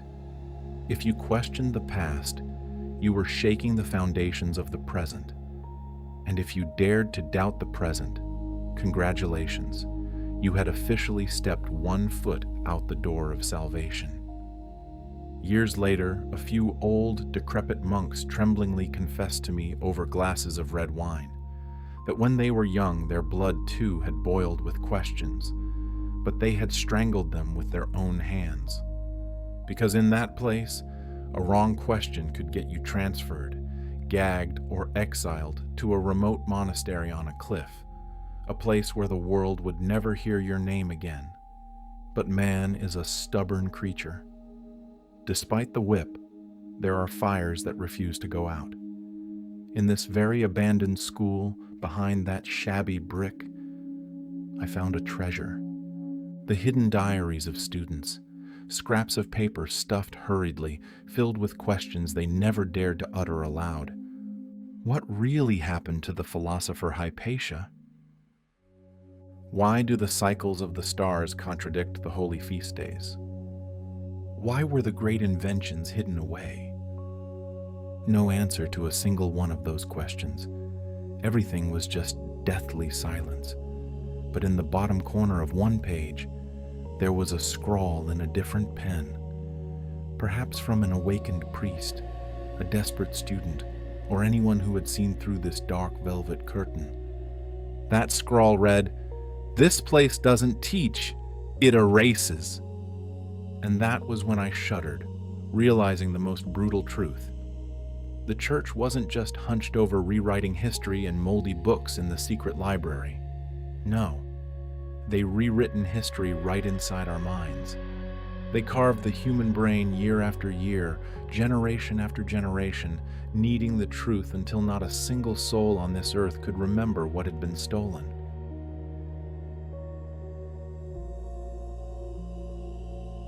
Let me tell you a bitter truth. The Vatican didn't just mold the faith of humanity. They remolded the clock of the entire world. In 1582, Pope Gregory XIII stepped out and announced a new calendar. The reason? Oh, Easter has drifted too far from the spring equinox. We must fix it to match God's will. And boom, 10 full days evaporated. Today is October 4th. The next morning you open your eyes and welcome to October 15th. People obediently accepted it. They were lulled into believing it was for scientific accuracy. But use your brain. If 10 days can disappear without a single person daring to utter a peep, then what else could have been changed during that stolen time? 10 days in that year. Perhaps hundreds of days in the next century. Perhaps entire centuries have been rewritten entirely, stamped with red wax and sealed under the Vatican vaults. When I ransacked old documents, I saw the rot of time. Letters mentioning kings who should never have lived at the same time, weather records that were completely contradictory, astronomical data ridiculously out of sync. It was like the sky was telling one story, while the church was gritting its teeth to tell another. Have you ever heard of the phantom time hypothesis? The idea that Otto III and Pope Sylvester II joined hands to create a great leapfrog, tossing hundreds of years into history just so they could sit prominently on the throne in exactly the year 1000, a symbolic year of absolute dominance, even though in reality, it never happened. I once forced a former bishop to answer for these historical gaps. He didn't deny it. He took a sip of wine, smiled a cold smile, and said, "The church always does what is necessary to preserve the truth. And sometimes, the truth requires sacrifice." I left with a chill running down my spine. They don't just control memory, they manipulate reality itself. And to reinforce that distorted reality, what do they need? Miracles. Oh, the classic stories. A town dying of thirst, saved by a holy spring that spontaneously erupted after a night of prayer. A statue weeping blood-red tears. A wooden saint suddenly bowing to the crowd during Mass. "Divine intervention!" they screamed. "A sign from heaven!" they preached. But what if heaven was actually made of gears? I found the map leading to the monastery, famous for the eternal fountain that never ran dry. A blessing from above? No. Beneath that mud and soil was a system of hydraulic valves, a primitive but brilliant water pressure regulator that would make a modern engineer tip their hat. It didn't need God's permission. It needed mathematics. And that bowing statue of the saint? Deep in the archives, a maintenance log in Latin stripped it all bare. Behind the holy robe was a system of gears, levers, weights, and ropes hidden away. The mechanic who wrote those lines bragged of his pride in a masterpiece of engineering. Why the deception? Very simple. Miracles spark fear and prostration. Machines, on the other hand, invite questions. And in this empire, a question is the seed of rebellion. Admitting that a carpenter could do something as miraculous as the Holy Spirit would strip away the Church's exclusive key to heaven. Therefore, they buried the blueprints, canonized the machines, and turned great minds into nameless non-entities. And then, boom, the Renaissance, an explosion of genius. A lightning bolt tearing through the dark night of centuries. Science, art, philosophy reborn like a miracle. Beautiful, isn't it? But what if it wasn't spontaneous at all? What if the entire Renaissance was actually just a perfectly staged play? While digging deep into the Vatican archives, I shuddered at the number of texts locked away with iron chains. Egypt, Greece, Persia. Great knowledge of medicine, astronomy, and architecture was locked in the dark, not because it was demonic, but because it brought too much power. Then one day, in the 1400s, they slowly cracked open the vault doors, calculatedly, drop by drop. A scroll here, a translation there, leaked to safe scholars. They opened the valve of knowledge just enough to light a match to blind the crowd, but not enough to incinerate their entire system of dogma. You think Michelangelo, Leonardo, or Raphael were just guys holding brushes for hire? They were initiates. They knew the truth, and they hid codes, pagan geometries, and forbidden star maps right in their paintings, spitting in the faces of those paying them. Their art was a rebellion wrapped in velvet. But if you dared to push this play too fast, look at Galileo. Hailed one year, tossed into a cold dungeon the next. Not because he was wrong, but because he dared to speak the script before the director allowed the curtain to be pulled up. The Renaissance was not a human awakening. It was a scripted reveal, and the director's hand never let go. But remember this: not every flame submits to the darkness. Throughout those millennia soaked in lies, there were still people working in silence. Masons watching the stars, philosophers grinding ink, hidden alchemists. They passed the torch of truth, keeping the gasping light alive under 1,000 different names.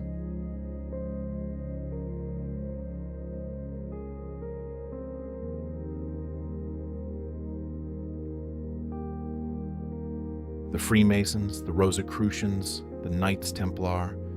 Let's be honest with each other. When you hear these names, what comes to mind? Strange men in capes in gentlemen's clubs? Ancient sects whispering world domination plots in basements filled with cigar smoke? For the outside world, that is exactly their perfect cover.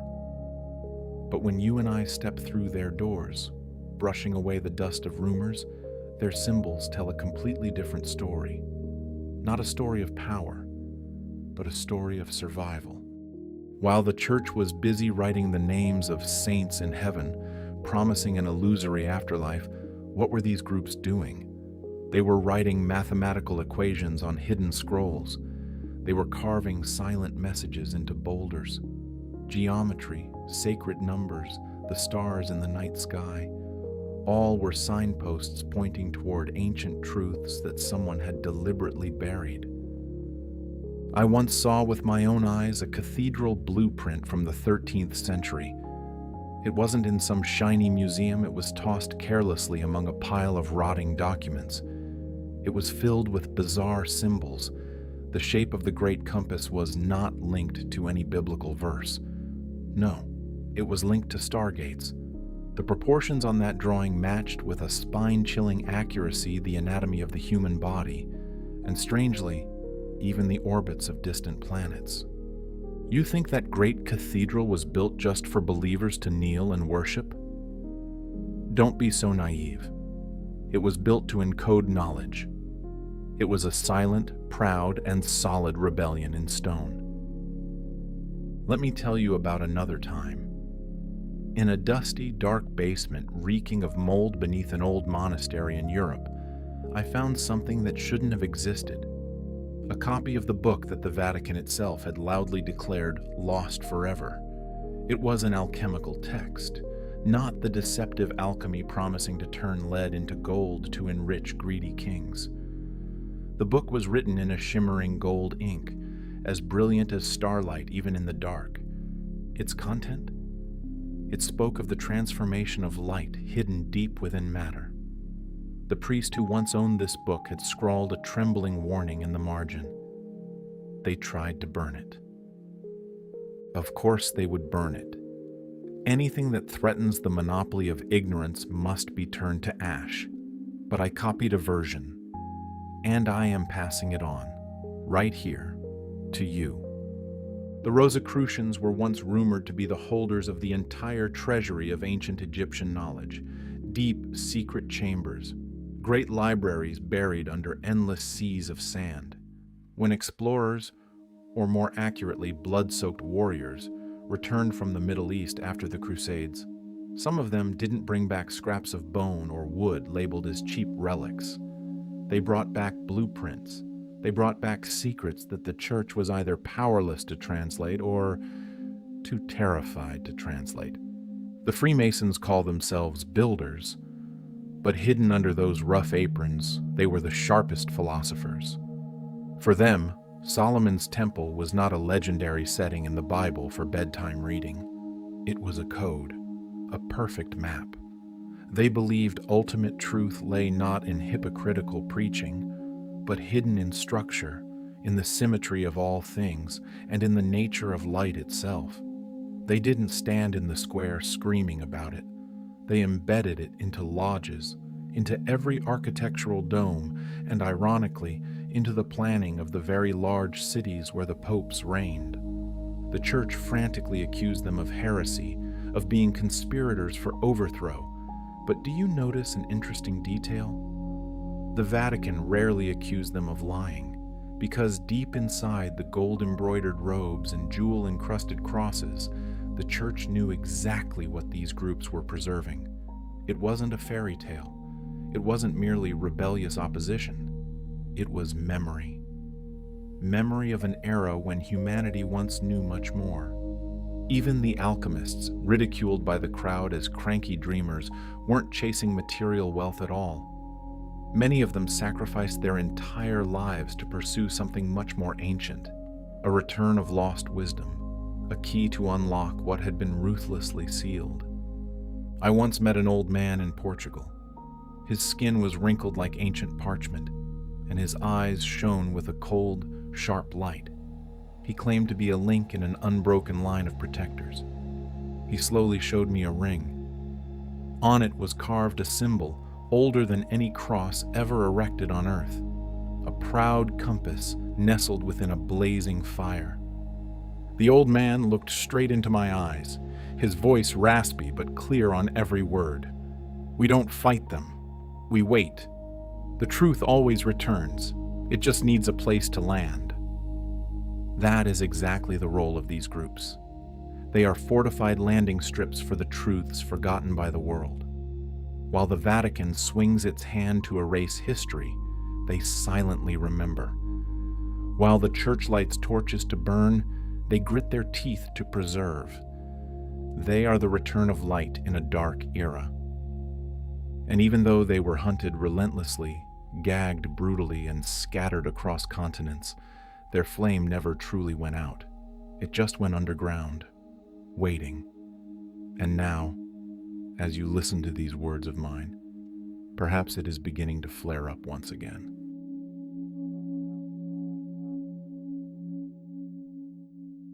They call it by a name that sounds harmless, even academic: the Vatican Apostolic Archive, formerly the Secret Archive. But you and I are smart enough to know that name is a cheap trick. Secret? No. It's hidden away. It's sealed with layers of physical locks and invisible threats. And the world out there, people absorbed in the evening news, has only seen a tiny, ridiculous fraction of what really lies beneath the soil of Rome. Its entrance looks like nothing special. It's suspiciously ordinary: a cold stone corridor, a heavy steel door, and a soulless name tag scanner. But step across that boundary, and welcome to the hell of historians. Over 50 miles of shelving. You didn't hear that wrong? 50 miles, deep underground, dimly lit by flickering neon lights that seem gasping for air. On those steel shelves are stacked texts that no human outside the church walls has been allowed to lay eyes on for hundreds of years. What are they? Some are written in languages long extinct, tongues that even top linguists scratch their heads over. Others don't use letters, but some bizarre system of symbols. And most chillingly, I've heard the most conservative people swear that there are books with covers that seem to emit a faint vibration, a tingling at the fingertips when you accidentally touch them. I will never forget the day I caught a glimpse of their classification catalog. It was just a small notebook, its cover wrapped in crimson leather like dried blood, no thicker than a pocket dictionary. But what was listed inside that notebook? Oh, it was unlike anything you've ever seen in a national library. Its entries were not book titles. They were warnings. They listed scrolls dating back to before the Great Flood, strictly forbidden gospels, the bloody testimonies of those burned alive for heresy, great names that have been torn out of every history textbook. And more insanely, that catalog recorded blueprints of complex mechanical machines, drawn centuries before the concept of such technology was supposed to appear on this earth. But what made my spine chill was not the names. It was a note scrawled but decisive in black ink, pasted next to a range of reference numbers. Do not touch unless approved by the Holy Office. Content unstable. Stop for a beat and think about that phrase. Content unstable. Unstable knowledge. They didn't say the book was moldy or the pages were crumbling to dust. No, the words inside were so dangerous that they needed to be locked behind steel doors. Not because of their physical nature, but because of what they could trigger. They could overturn belief.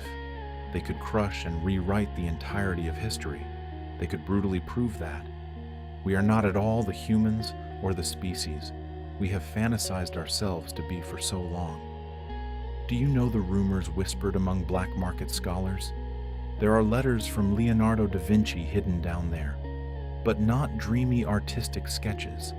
They are detailed drawings of flight, not idle imagination, but parameters of function, angles, aerodynamic lift.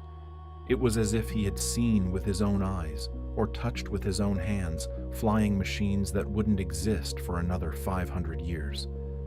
Then there are chilling whispers about great maps, maps displaying continental strips completely absent from our modern globes, astrological charts tracking the movement of stars according to mathematical models that don't match any modern observatory today, and calendars counting the time of civilizations erased without a trace, strangled by time or by something much worse and more intentional. In the late 90s, a senior archivist suddenly disappeared without a trace. No obituary, no police investigation. Before evaporating, he had tremblingly claimed to a colleague that he had seen a strange scroll. It was sealed with thick black wax. Inside was not polished Latin, nor ancient Greek. It was symbols meticulously carved in pure gold leaf, a language older than every civilization, a language composed of spatial geometry. What did he say before disappearing? When I stared at it too long, I had a feeling as if it were looking back at me. Do you know what the church says? Their megaphone always repeats a boring chorus. The restricted archives are to protect fragile documents from environmental damage. We are only guarding the truth until the world is safe enough to share it. How sweet the lie is. How long is safe? Another 100 years? 1,000 years? Or never? Because let's look straight at the truth. If only half, yes, I emphasize only half of what is listed on those cold shelves is true, then everything that constitutes our reality would collapse. Brutal wars, great religions, proud inventions, timelines drawn in textbooks, all would evaporate like a joke. That hidden vault is not merely a physical location on a map, it is a border, the thin line between the fake world we are forced to believe and the true world that has been blatantly stolen from us. And you know what the scariest part is? It's not the monsters or the terrible secrets waiting down there. The scariest part, ironically, is the reality that we might never be allowed to see them. Not because our small brains can't understand that great knowledge, but because we might understand it all too well.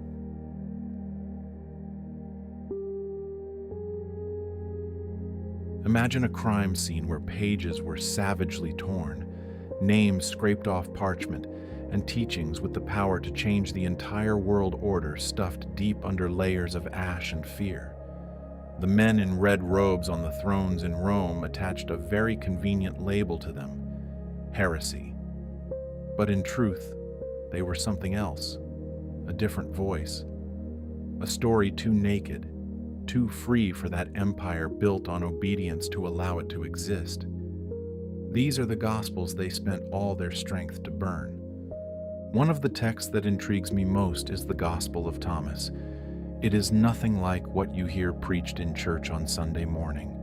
No manger, no dazzling stars, and no bloody story of the crucifixion. It only has teachings, straight, sharp words from the mouth of Jesus himself. But the tone, oh, it's completely different. It is personal, intimate, and deep, as if he weren't standing on a high pulpit shouting at an ignorant crowd, but whispering to those who truly yearn to find the truth. There is a line in it, just one line, rising sharp as a blade. The kingdom is within you. Do you realize the extreme danger of that sentence? That idea alone is enough to shatter centuries of psychological manipulation. Analyze it. If divinity doesn't reign in distant clouds, but sits right within your own being, then what do you need a middleman priest for? To collect indulgence money? And then we have the Gospel of Mary, not the virtuous Virgin Mary, but Mary Magdalene, the woman who, through the brilliant PR remolding of the church, was rewritten as a weeping harlot washing away her sins. Why? To strip away her power. In this hidden gospel, she is not a sinner in need of salvation. She is the only one who truly understood Jesus, the person he trusted to entrust the deepest secrets. The other male disciples, they terrified her. The wisdom of a woman directly threatened their authority and their exclusive club. In the eyes of this text, Mary Magdalene was not a shadow following behind. She was a teacher, perhaps even greater than that. The first time I fumbled upon a handwritten copy of these Gospels, it was lying in a locked drawer deep in an archive basement, a place I should never have been allowed to enter. The moment I touched them, I had the exact same feeling as stepping into a crime scene that hadn't been cleaned up. The pages were scorched black at the edges, rippling with the wrinkles of an unfinished burning. It was as if, hundreds of years ago, some guy had lit the fire, then was suddenly torn by remorse at the last moment and hurriedly extinguished it. The ridiculous thing is that the Latin labels on the outside completely failed to match the content inside. They disguised them, like they were trying to hide this horrific truth even from themselves. There are others too. The Gospel of Judas, the Gospel of the Egyptians, texts that slap the face of Orthodox history. What do you think if I told you there are pages writing that Jesus laughed aloud while being betrayed? That he never actually died on the cross? That the resurrection is a state of awakening of consciousness, not a corpse rising from the dead? All of them were forbidden. All were hunted relentlessly. Because if the crowd out there believed these stories, then the church's claw is no longer fixed on stone. It is clinging to silence. If the official version they preach is the absolute truth, then why fear the remaining parts? The answer is very simple. One word: control. The forbidden gospels empowered each individual. They turned God into a whisper in the silence, not a tyrant on a throne of power. And that, my friends, terrifies those who have built their empires based on blind obedience. There was an era spanning centuries in Europe where asking a single question could get your flesh charred on a stake. No need for subversive political questions or cruel violence, just the smallest, purest things. Why do the stars move? What blood vessels is our body made of? Where does lightning strike from? In an era ruled by men in robes, even curiosity was a capital crime. It was detested and feared because curiosity opens doors. And the Vatican spent mountains of gold to ensure some doors must be permanently nailed shut. I once held a yellowed, nearly torn letter in the archives. The author was an anonymous monk living in the 1400s. He was caught red-handed experimenting with glass lenses to magnify tiny insects. His letter of defense was very short, but it's enough to pierce anyone's chest. They have taken my tools. I am not allowed to see what God has created, without permission. Permission to look at nature. He didn't even speak up to challenge the dogma. He just wanted to look closely at life. But for the system, even opening the eyes wide was rebellion. The church always bellows that they are the protectors of truth, but in reality, they are the wardens of the intellect. Galileo was hauled before a tribunal, threatened, and forced to kneel and deny what he had seen with his own eyes through the telescope. Not because he was wrong, but because he came too early. Because their narrow world was not ready to accept that the vast sky dared to contradict the Bible. Philosophers were hunted like wild beasts. Those who dared to question the nature of reality, the soul, or the workings of time were immediately branded heretic. Some were tossed into dungeons until they rotted. Some turned into living torches in the middle of a square for the cheering crowd. Others simply evaporated, their books burned to ash. Their names were whited out of human records.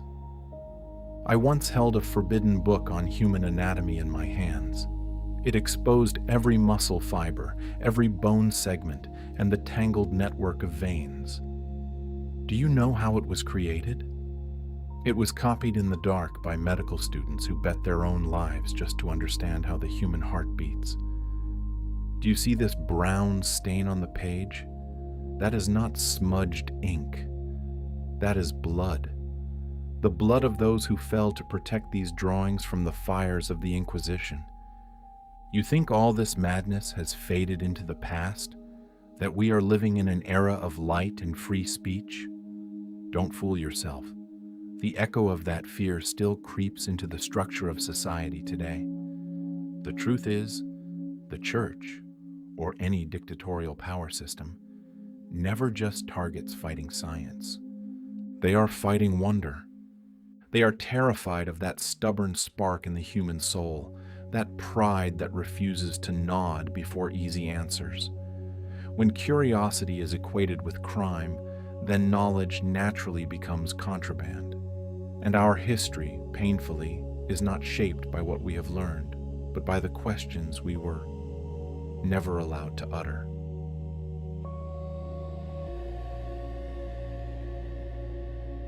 Hurried warnings whispered in cold halls, secret glances exchanged across candlelit rooms, a sticky, slow fear that creeps and grows, not because of the whip, but because of the possibility of the whip.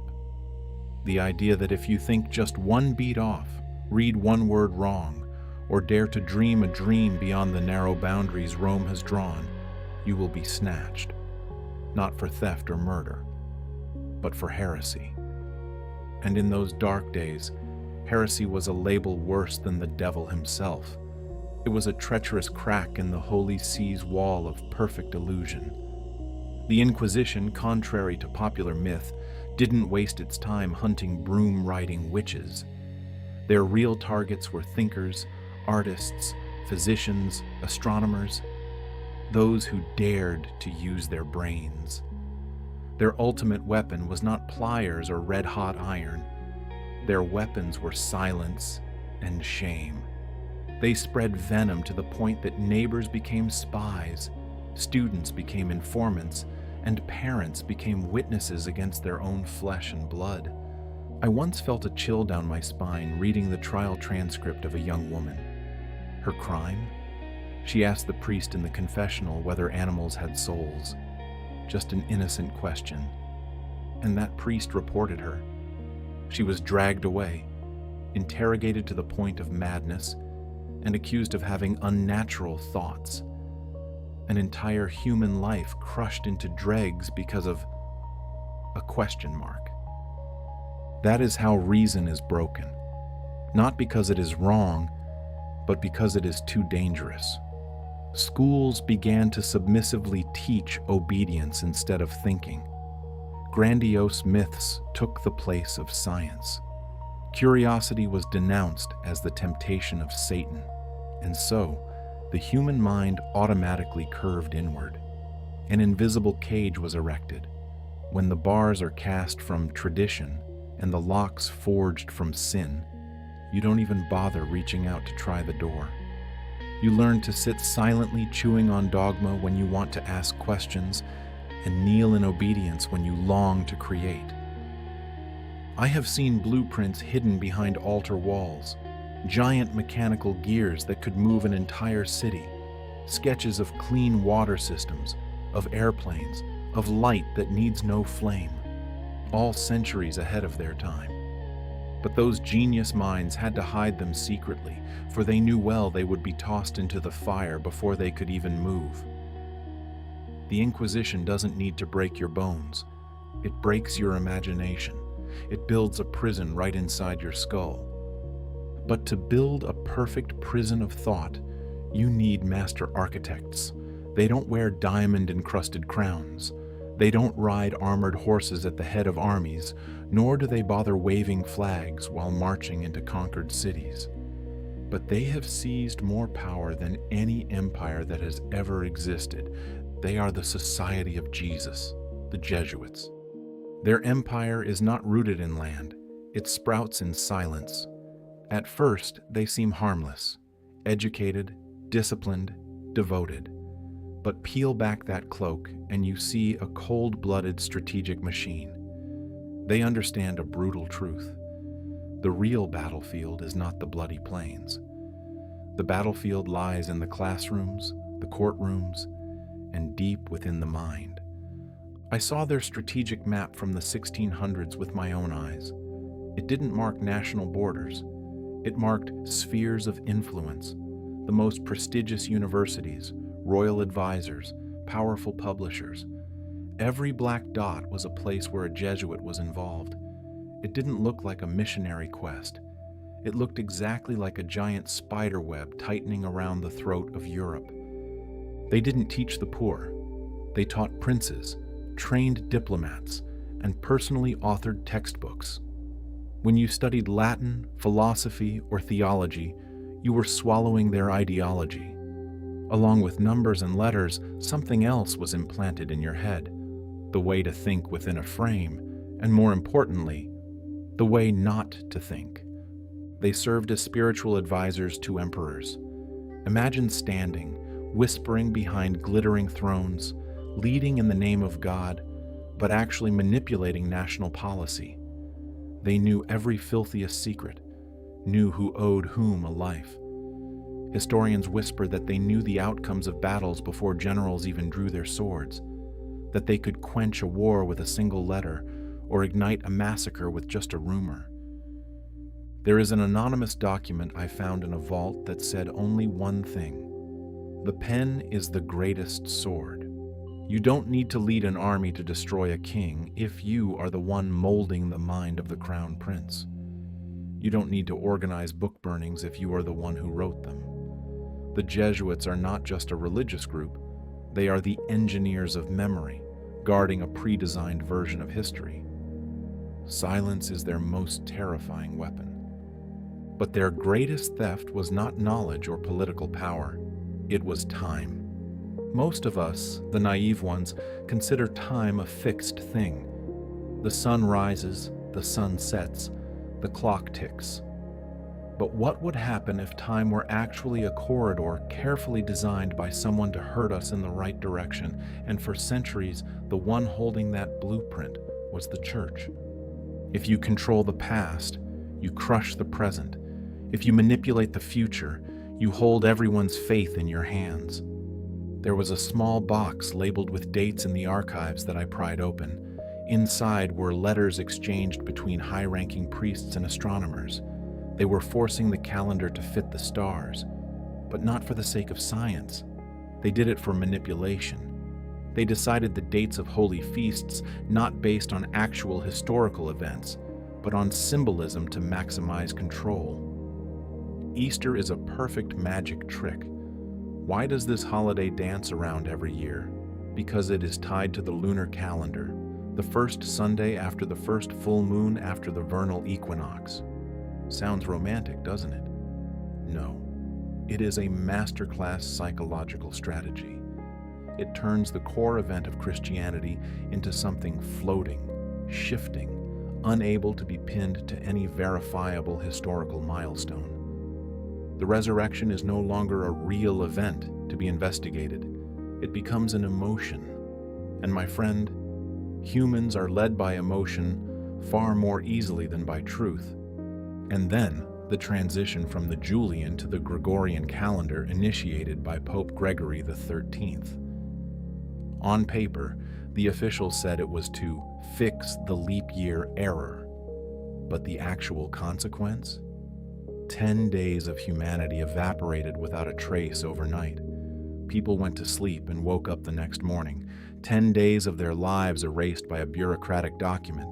The church didn't just rearrange the calendar, they were rewriting reality. Even prophecies were meticulously timed.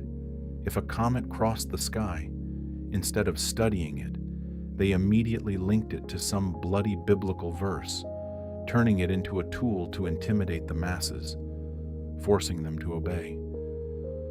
Holding the clock, the calendar, and the prophecies meant holding the story of all humanity.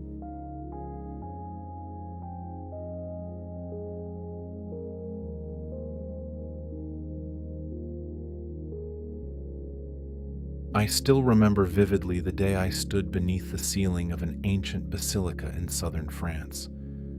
The air was thick with the scent of frankincense, but something wasn't normal. It wasn't wrong, but it was so neat and precise it was eerie. It was too perfect. I observed how the angles were bent with ruthless symmetry.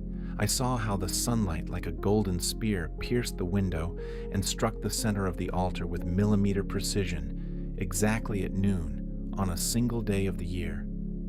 Coincidence? Don't be so naive. It didn't feel like randomness. It reeked of a calculation born from great minds. And when I squinted, stripping the religious shell from my mind. I saw it. The deliberate repetition of circles and triangles, mathematical proportions that perfectly matched ancient star maps, and the golden ratio, phi, lurking, coiled within the very blueprint of the nave. This is not art. This is data.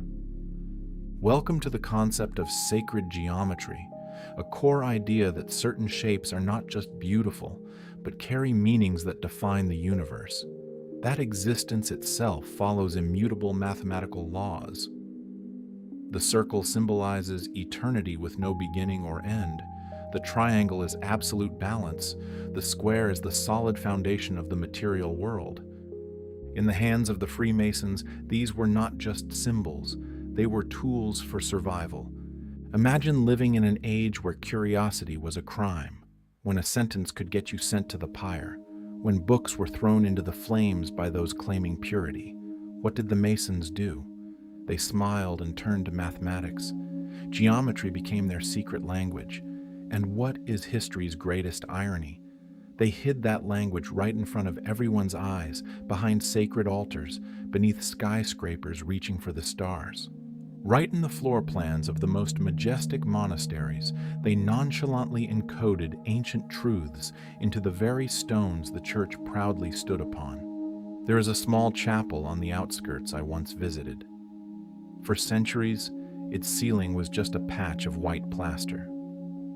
But when that plaster was accidentally cleaned, it revealed a massive secret, a hidden diagram, a full map of the constellations aligned with terrifying perfection to the architecture of the chapel itself. The church had plastered over it centuries ago. Perhaps the officials of that time weren't even smart enough to realize what it was, but the original builders knew. They knew they were throwing a message across time about the universe, about the stars, about something much larger than what the Vatican wanted humanity to be allowed to remember. And it wasn't just images, my friends, it was sound. Certain churches were designed intentionally to resonate with sound at specific frequencies. It wasn't an accident. Let me repeat, nothing is accidental here. Those tones perfectly match ancient musical scales, frequencies proven by modern science to be linked to healing, deep meditation, and altered states of consciousness. Those Masons diligently hammering in the dark knew what the silk-robed priests did not. Or, there is a darker hypothesis. The high-ranking clergy knew perfectly well, and they chose to suffocate it, forcing it into permanent silence. It makes you shudder to wonder, how much knowledge has been stolen from humanity? How much has been lost, or worse, how much was buried alive on purpose? Because if the curved shape of a window frame can silently point to a forgotten planet, or the length of a corridor can reflect a sacred mathematical equation, then face this truth. The church is building its empire on a giant riddle they have never solved, or they are still pretending it doesn't exist. The architects of that time could not speak. The crowd would tear them apart. The tinder would incinerate them. But they didn't give up. They built everything with a cold-blooded purpose. Every line, every angle, and every stone, all were part of the message. And do you know the best part? They didn't leave that message for glorious kings. They didn't leave it for powerful cardinals drunk on gold-flecked wine. They left that message for the future, for those who would one day walk in, stop, squint, and wonder, why does this place feel so different? Why does it vibrate with something older, more primal and truer than faith itself? Because some truths are too great, too dangerous to be shouted in the square. They must be carved. They must be whispered in mathematical equations, in cold stone blocks, and in eternal stillness.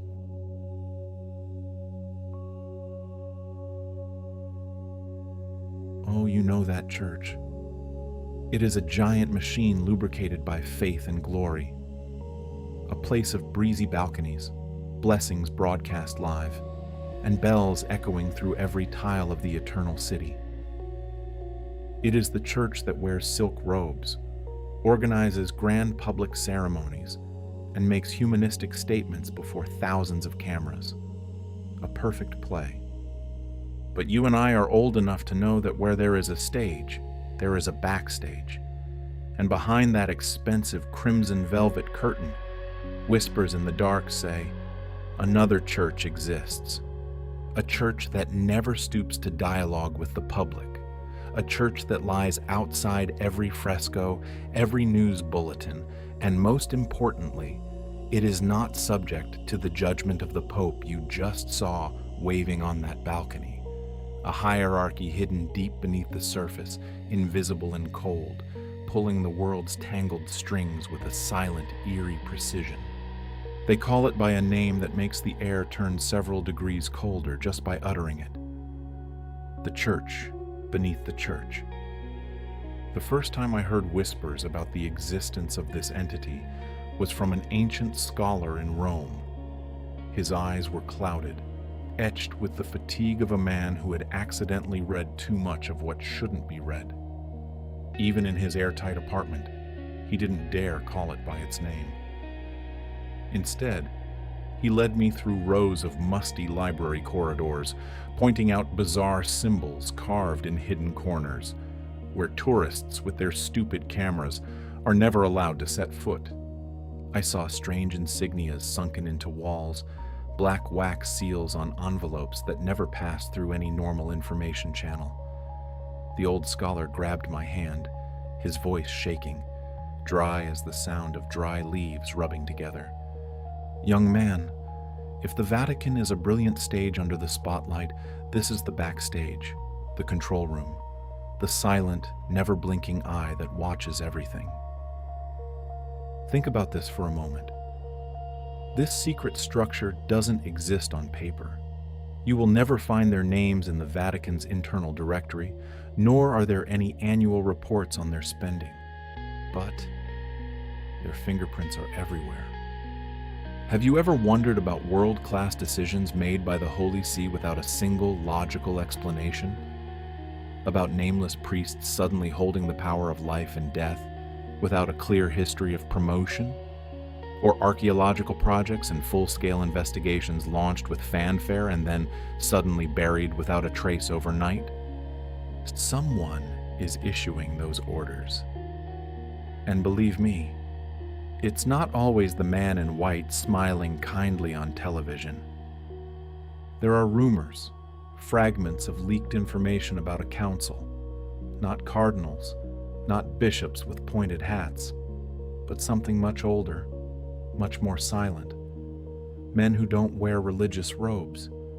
They wear dark suits, or perhaps nothing special, but they hold in their hands centuries of forbidden knowledge and absolute access. It is rumored that they meet in the basement of the Vatican city-state. No, not the catacombs open to tourists, but nameless rooms, tunnels leading to vaults guarded not by physical locks, but by silence, the ultimate weapon of power. One night, while submerged in the dusty archives, I accidentally read a diary classified as high-level restricted access. It was written by a low-level priest who was once assigned to cleaning duties in forbidden areas. He wrote about a place called the Black Room. No architectural details were described, no map, only one chilling fact. It is located on a basement level below where all official records end. The priest only dared to leave a few short lines, his trembling handwriting scratching the parchment. I hear voices whispering behind that cold stone wall. Not the sound of prayer, the sound of commands. And my God, they know I am listening. That's right, even the Pope is not immune to this giant shadow. Some believe the position of Pope is actually just the title of a CEO of a corporation in which he holds no shares. He is briefed, given papers to read, but never allowed into the core of the game. He plays the role of the likable public face, attracting the gaze of the public and the media, while deep below, others are silently shaping the flow of money, of global politics, of dogmas, and most terrifyingly, of human memory. This explains perfectly and ironically what we often see. Why do popes occasionally take to the stage to talk about great reforms, but then fall silent as if nothing ever happened? Why are tens of thousands of agonizing questions about history asked but never given an official answer? Why does history, seemingly, repeat itself in patterns so perfect and tightly controlled that they couldn't possibly be coincidental? Because the church beneath the church does not seek followers. Unlike the surface machine, it doesn't crave your hollow prayers or your flag-waving parades. It seeks order, it seeks preservation, and absolute control over what humans are allowed to remember and what must be deleted from the timeline. It needs only one thing: obedience and silence. If this hidden power structure truly exists, and every clue I have screams that it is real, then it changes everything we ever knew. It means the Vatican is not just a religious organization. It is a magnificent mask, and behind that mask, in the darkness of the Black Room, are invisible forces that have molded kings, toppled glorious empires, and ruthlessly rewritten centuries of history without ever having to step into the sunlight. And do you know the scariest part? Shudder. For if this church beneath the church exists, we were never allowed to know about it from the moment we were born. We are just puppets dancing on the stage they have already built. That forces you to ask yourself, what else are they hiding? And the abyss of truth, how deep is it after all?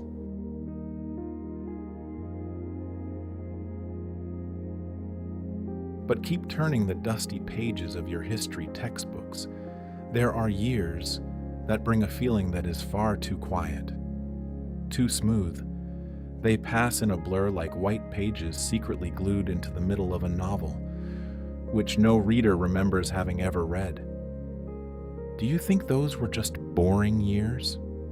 No. Some people, those who refuse to blindly believe everything they are fed, believe those years never actually happened. Welcome to the gray zone of reality.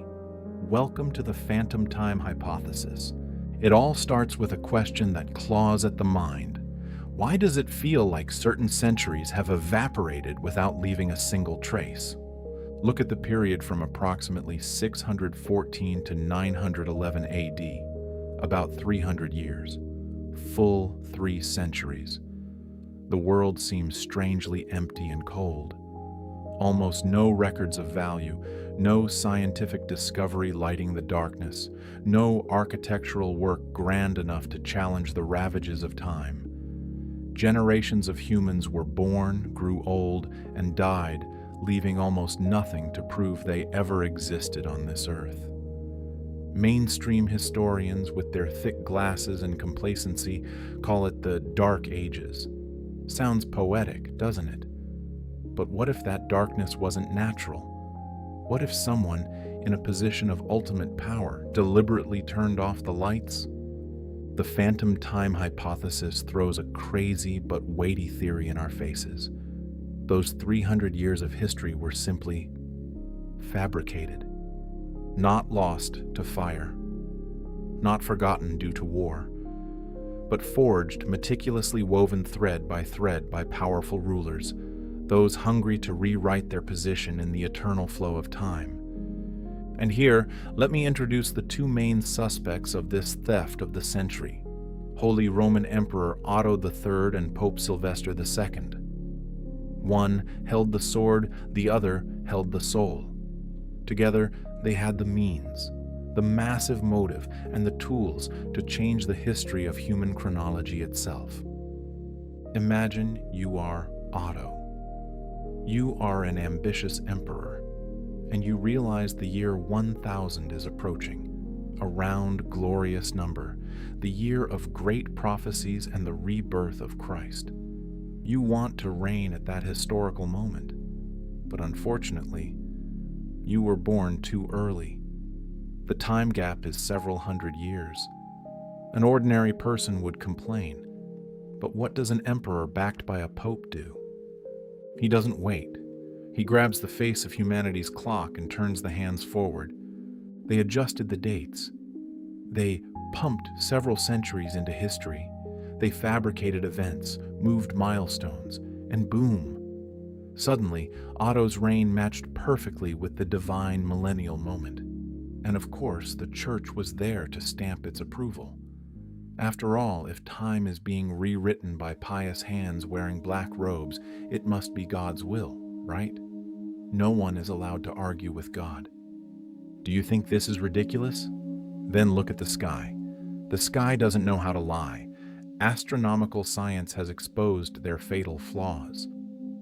When modern astronomers look back at ancient records, the positions of the stars and the occurrences of solar and lunar eclipses do not match the dates they were supposed to appear. The sky seems shifted by centuries. The sky remembers a history we do not know. In addition, remember the Great Calendar Conversion in 1582. When Pope Gregory XIII realized the Julian calendar was out of sync with the solar cycle, he ordered the removal of 10 days from October of that year to fix the error. Those who went to sleep on October 4th woke up on October 15th. But wait, mathematicians recalculated and realized if over 10 centuries had actually passed since the time of Julius Caesar, the deviation should have been much larger than 10 days. The adjustment should have been approximately 13 days. So those 3 days that disappeared are equivalent to how many years? Exactly. About 300 years. Those 300 years seemingly never passed. They are just ghosts. Even some of the great rulers we worship bring the feeling of ghosts. Take Charlemagne the Great as an example. His empire stretched across Europe. His legend is grander than the mountains. But the actual archaeological evidence, the physical fragments of his life are eerily strange. Most of what we know about this emperor comes from documents written long, long after he was supposed to have passed away. The statues, the old leather-bound books, the coins bearing his image, all seem too clean, too perfect, like props in a blockbuster movie created only to fill the gaps in the script. Of course, mainstream historians will mock you. They will dismiss this with technical jargon.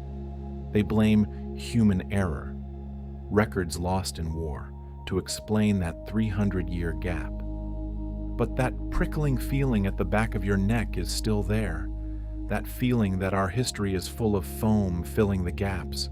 Years we spent diligently memorizing to pass exams, but never actually felt the weight of.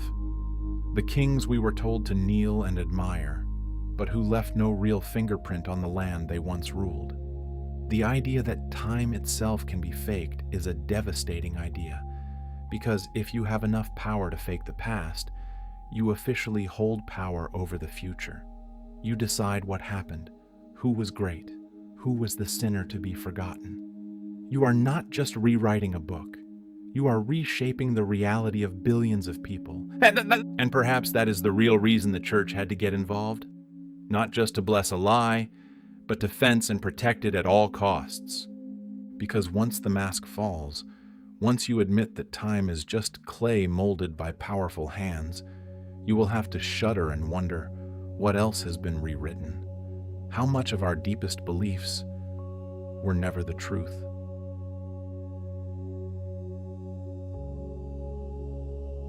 It was very small, ridiculously small, just a piece of folded vellum, fragile and easy to tear, sneakily tucked between the pages of a completely unrelated theological manuscript. No grand red seal, no warning label. In terms of every mundane logic, there was no reason for it to survive until today. But it did. It survived. And when that anonymous priest opened it in the bated breath of the archives, he immediately knew this thing was not allowed to exist. The ink had faded to a blood rust brown, but the language was sharp as a razor. It was a bizarre mix of standard Latin and a murmuring dialect used only by high-ranking scribes buried deep in the Vatican underground. What do you think it was? A prayer for lost souls? A tearful confession of a saint? No, Sorry to disappoint you. It was a directive, a set of instructions dating back over 800 years. And at the bottom of the page was a name that was never supposed to be there. The signature of a shadow council that history books always scream and insist never happened. That document didn't order murder. It was colder than that. It outlined the systematic destruction of certain texts, not hysterical, heretical writings, not pagan sacrificial rituals, but the early versions of the Bible itself. Unedited fragments of the Gospels, ancient astronomical records documenting the true position of the stars, treatises on healing through sound frequencies and light spectra. That death list went on and on. Some have evaporated from every known archive on Earth. Others were never even cataloged in the first place. It was as if someone deliberately designed a giant black hole, a vacuum swallowing both time and human memory. And here, on this piece of parchment, that plan was presented in neat, careful, and sickeningly ruthless handwriting. What broke the priest most was not the content, but the tone. It wasn't panicked at all. It didn't carry the harsh tone of a bloody purge. It was calm, methodical, as if stripping humanity of its knowledge was just a part of the church's routine maintenance, as normal as sweeping the floors or washing robes. There was not a single word of apology, only one final line, sharp as a needle injected straight into the brain. The faithful must not remember what never served the faith. For days, the priest sat motionless with that document. He read it over and over until he went mad, cross-referencing every name, every date, every hidden phrase. And one location appeared twice, a sealed vault beneath a basilica in Ravenna. Officially, tour guides will tell you it's just an ordinary crypt, unused and with nothing to see. But an old map he dug up showed a hair-raising truth. There is a second level below that crypt. No stairs down, no entrance. It was built and buried alive in the same century, an eternal tomb for knowledge. That was the moment his faith shattered. He had patiently accepted the silence for years, made peace with the Vatican's dirty secrets, even turned a blind eye when occasionally finding books missing important chapters or mysterious bookshelves changing positions overnight. But this was on a completely different level. This was clear evidence that there was a plan. That forgetting had been scheduled in detail as sacredly as an Eucharist ceremony. He knew he couldn't keep it. If they found out, he would disappear as if he never existed. So in the flickering candlelight, he copied the document by hand. No digital photos, no scanners, those leave traces. He mixed ink, wrote on vellum exactly like the original. Then, he hid the copy in the greatest place, a place where even the church was arrogant enough to never think of looking. And the original? He burned it to ash, not out of cowardice or fear, but to erase his traces, to ensure the Holy See's bloodhounds never traced the leak to him. What that damn parchment implied was simple but devastating. Memory has been weaponized. Forgetting is not a natural defect of the brain or the erosion of history. Forgetting is a function of control. And the church is not just the keeper of sacred things as they claim. They are the managers of reality. They choose what is allowed to remain on the table of humanity and silently dump into the trash what does not fit their menu. But the seal has been broken. For that priest, for the first time in his life, he was not just a pious sheep. He was a witness, and that is what made him the most dangerous creature on the planet. There are things that giant organization has always feared to the point of trembling. Do you think they fear terrorist bombs? Fear protests waving banners in the square? Or fear bitter critical letters in the newspapers? Ridiculous. They fear questions. Stale, stubborn questions that never close their eyes until there is an answer. questions that accidentally pull the thin spider webs they had to shed blood and sweat to bury for centuries. They fear not because they don't know the answer, but damn it because they know it all too well. The truth is not always loud explosions. Sometimes it is patience. It waits in silence, in locked oak drawers, in mold-spotted rotting scrolls, bearing names that no one dares to utter aloud. And here, listen carefully. The biggest and most sickening secret has nothing to do with the war between angels and demons, or even the real life of Jesus. The biggest secret is about time, about which hidden faces sat in dark rooms, diligently writing that lying script we all are obediently living inside, and which chapters they deliberately crossed out. If tomorrow morning the crowd out there discovered that centuries had been fabricated, that calendars had been forced just to create plausibility for a fake prophecy, or the stars above their heads were not at all in sync with the occult dates they were brainwashed with, this great illusion would collapse into ruins.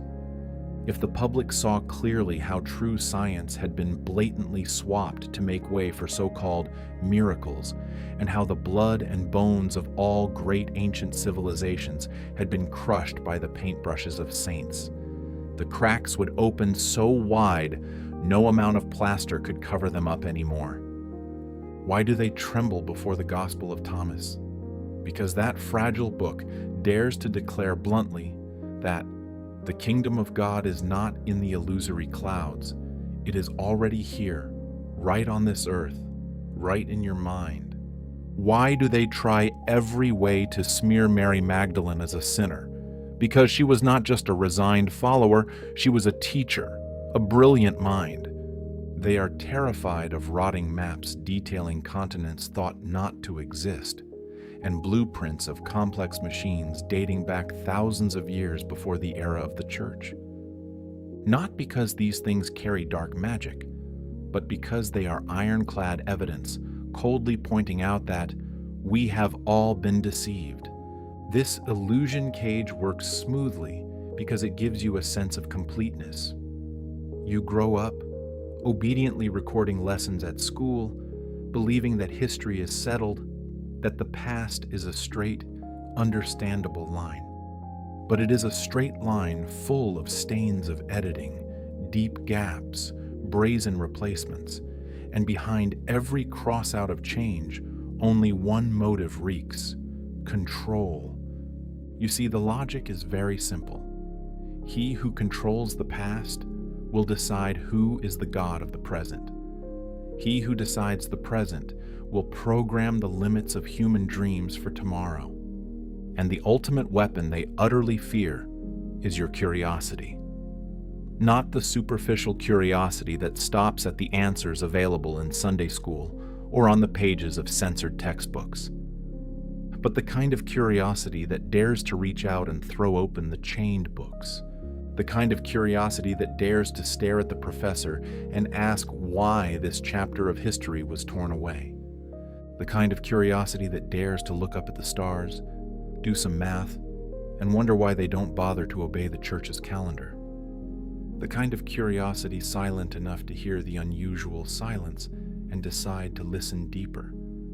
They are terrified by the revival of names they had tossed into oblivion, names that once possessed the power to open quantum doors, heal the body with primal vibrations, and shift tons of megaliths with just a symphony of sound.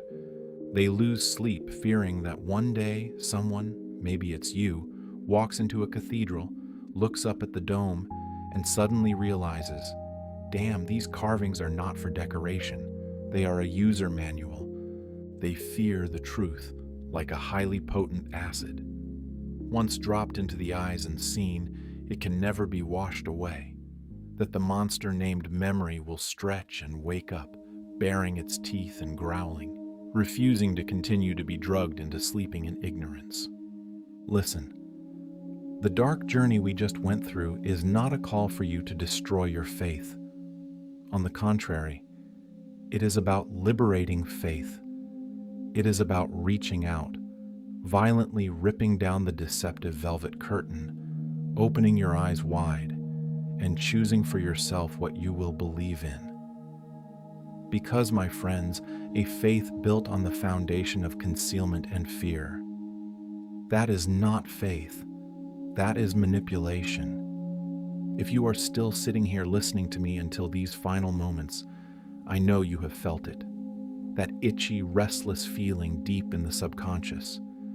That silent alarm bell saying, something doesn't fit at all. Don't cowardly ignore it. Seize it. Grit your teeth and follow it. Make yourself the villain in their story by questioning everything. The ultimate fear of those reigning on thrones of power is never swords and spears riots. Their greatest fear is remembrance. Regaining your memory is the most dangerous, most devastating act of riot you can perform. But it is also the only thing that still has meaning in this era. The lullaby they repeat every night is always the same, that once the light faded, that ignorant darkness swallowed the world, that humanity suddenly became stupid, forgetting how to think, how to build, how to reach for the stars. They labeled it the Dark Ages, sounding as if the earth itself had gouged out its own eyes to be blind. But I tell you, the truth is much simpler and more brutal. The light was never lost. It was just hidden, thrown into a dungeon, but its sparks are still burning smolderingly right under the thick dust of time. It is not only buried in forbidden books or ruined remains, it burns right inside you, in the thorny questions that won't let you go at midnight, in the moments you stand before a historical truth, but feel nauseous because it is too neat, too smooth, too heavily edited. The truth never evaporated. It was just chopped up and scattered, locked behind doors in underground vaults beneath the Vatican, cunningly encoded in cold stone blocks. There are still persistent whispers passed through Renaissance paintings, through cathedral blueprints, through folk legends they call superstition. That fire of knowledge has not truly gone out for a single moment. They only cowardly built giant concrete walls to encircle it. And guess what? Those walls are beginning to show a network of cracks. You don't need permission from any organization to have the right to doubt. You don't need to kneel and beg for a black robe, a gold-plated doctoral degree, or a ridiculous blessing to have the right to wonder what really existed on this earth before they came. You only need enough courage to open your eyes and observe, enough patience to read the gaps lying between two lines, enough sharpness to recognize the holes of stolen pieces, because this is the law of the universe. Things that were forcibly erased will always leave an echo. Parchment pages burned to ash will still leave ghosts haunting history. And memory. The great memory of humanity always knows how to use its claws to scratch time to find the way back to the light. The journey this dark history channel takes you on, it was never to spread hatred or incite revenge. It is a crusade of the mind. It is to remember. It is to reclaim the right to own your brain. It is to look at this chaotic world, not through the dirty rose-tinted lens they press against your eyes, but to look at it in its original, naked, and glorious form. It is a world containing sacred knowledge that was never created to belong to any elite clique, a planet where truth itself is ultimate. It is never obligated to bow before any arrogant title or cloak of power. And perhaps the most ironic thing, the biggest secret in this entire dark play, it doesn't lie in some chest deep underground in the Vatican City. The biggest secret lies in the truth that you, from the moment of birth, were never destined to be one who forgets. Deep inside your DNA, you have always caught the scent of falsehood. You have always known something was wrong in their story. All the things they frantically labeled heresy, the Gospels forbidden to be read, the centuries blatantly stolen, those were not incidents or random printing errors. No, they are flickering lighthouses in the night. They are clues left at the scene. They are bloody warnings reminding you that truth was never a pre-prepared dish served to your mouth. Truth is a buried treasure you must use your own bare hands to dig up and discover. The light never went out. It was just crushed under thousands of tons of fear, brainwashing obedience, and the darkness of silence. But look, you are here, right now, and that has a massive weight. It means you are ready to open your eyes, ready to swallow that bitter, nauseous feeling when realizing you've been led by the nose for all those years, ready to stand up straight and interrogate them. What the hell else are you hiding? And remember this, you are not alone in this battle of the mind. There are still others out there. Silent, sharp voices are gradually gathering into a great storm. Artists, dreamers, former priests who abandoned the collar, historians not afraid of being stripped of their degrees, rebels with a mind. They are day and night using picks and shovels to dig up the past, not to destroy it, but to shatter the chains and liberate it. They are the ones who believe that the fire of light and knowledge belongs to every human being born on this earth, not the privilege of an arrogant elite. Therefore, my fellow travelers, carry that bitter flame of curiosity, fan it, pass it on to others, and protect it at all costs. Because surely those standing in the shadows will seek to quench it tens of thousands of times more. That is their nature. But this time, the bet has changed. This time, we have remembered. And that remembrance itself will be the thing that changes everything.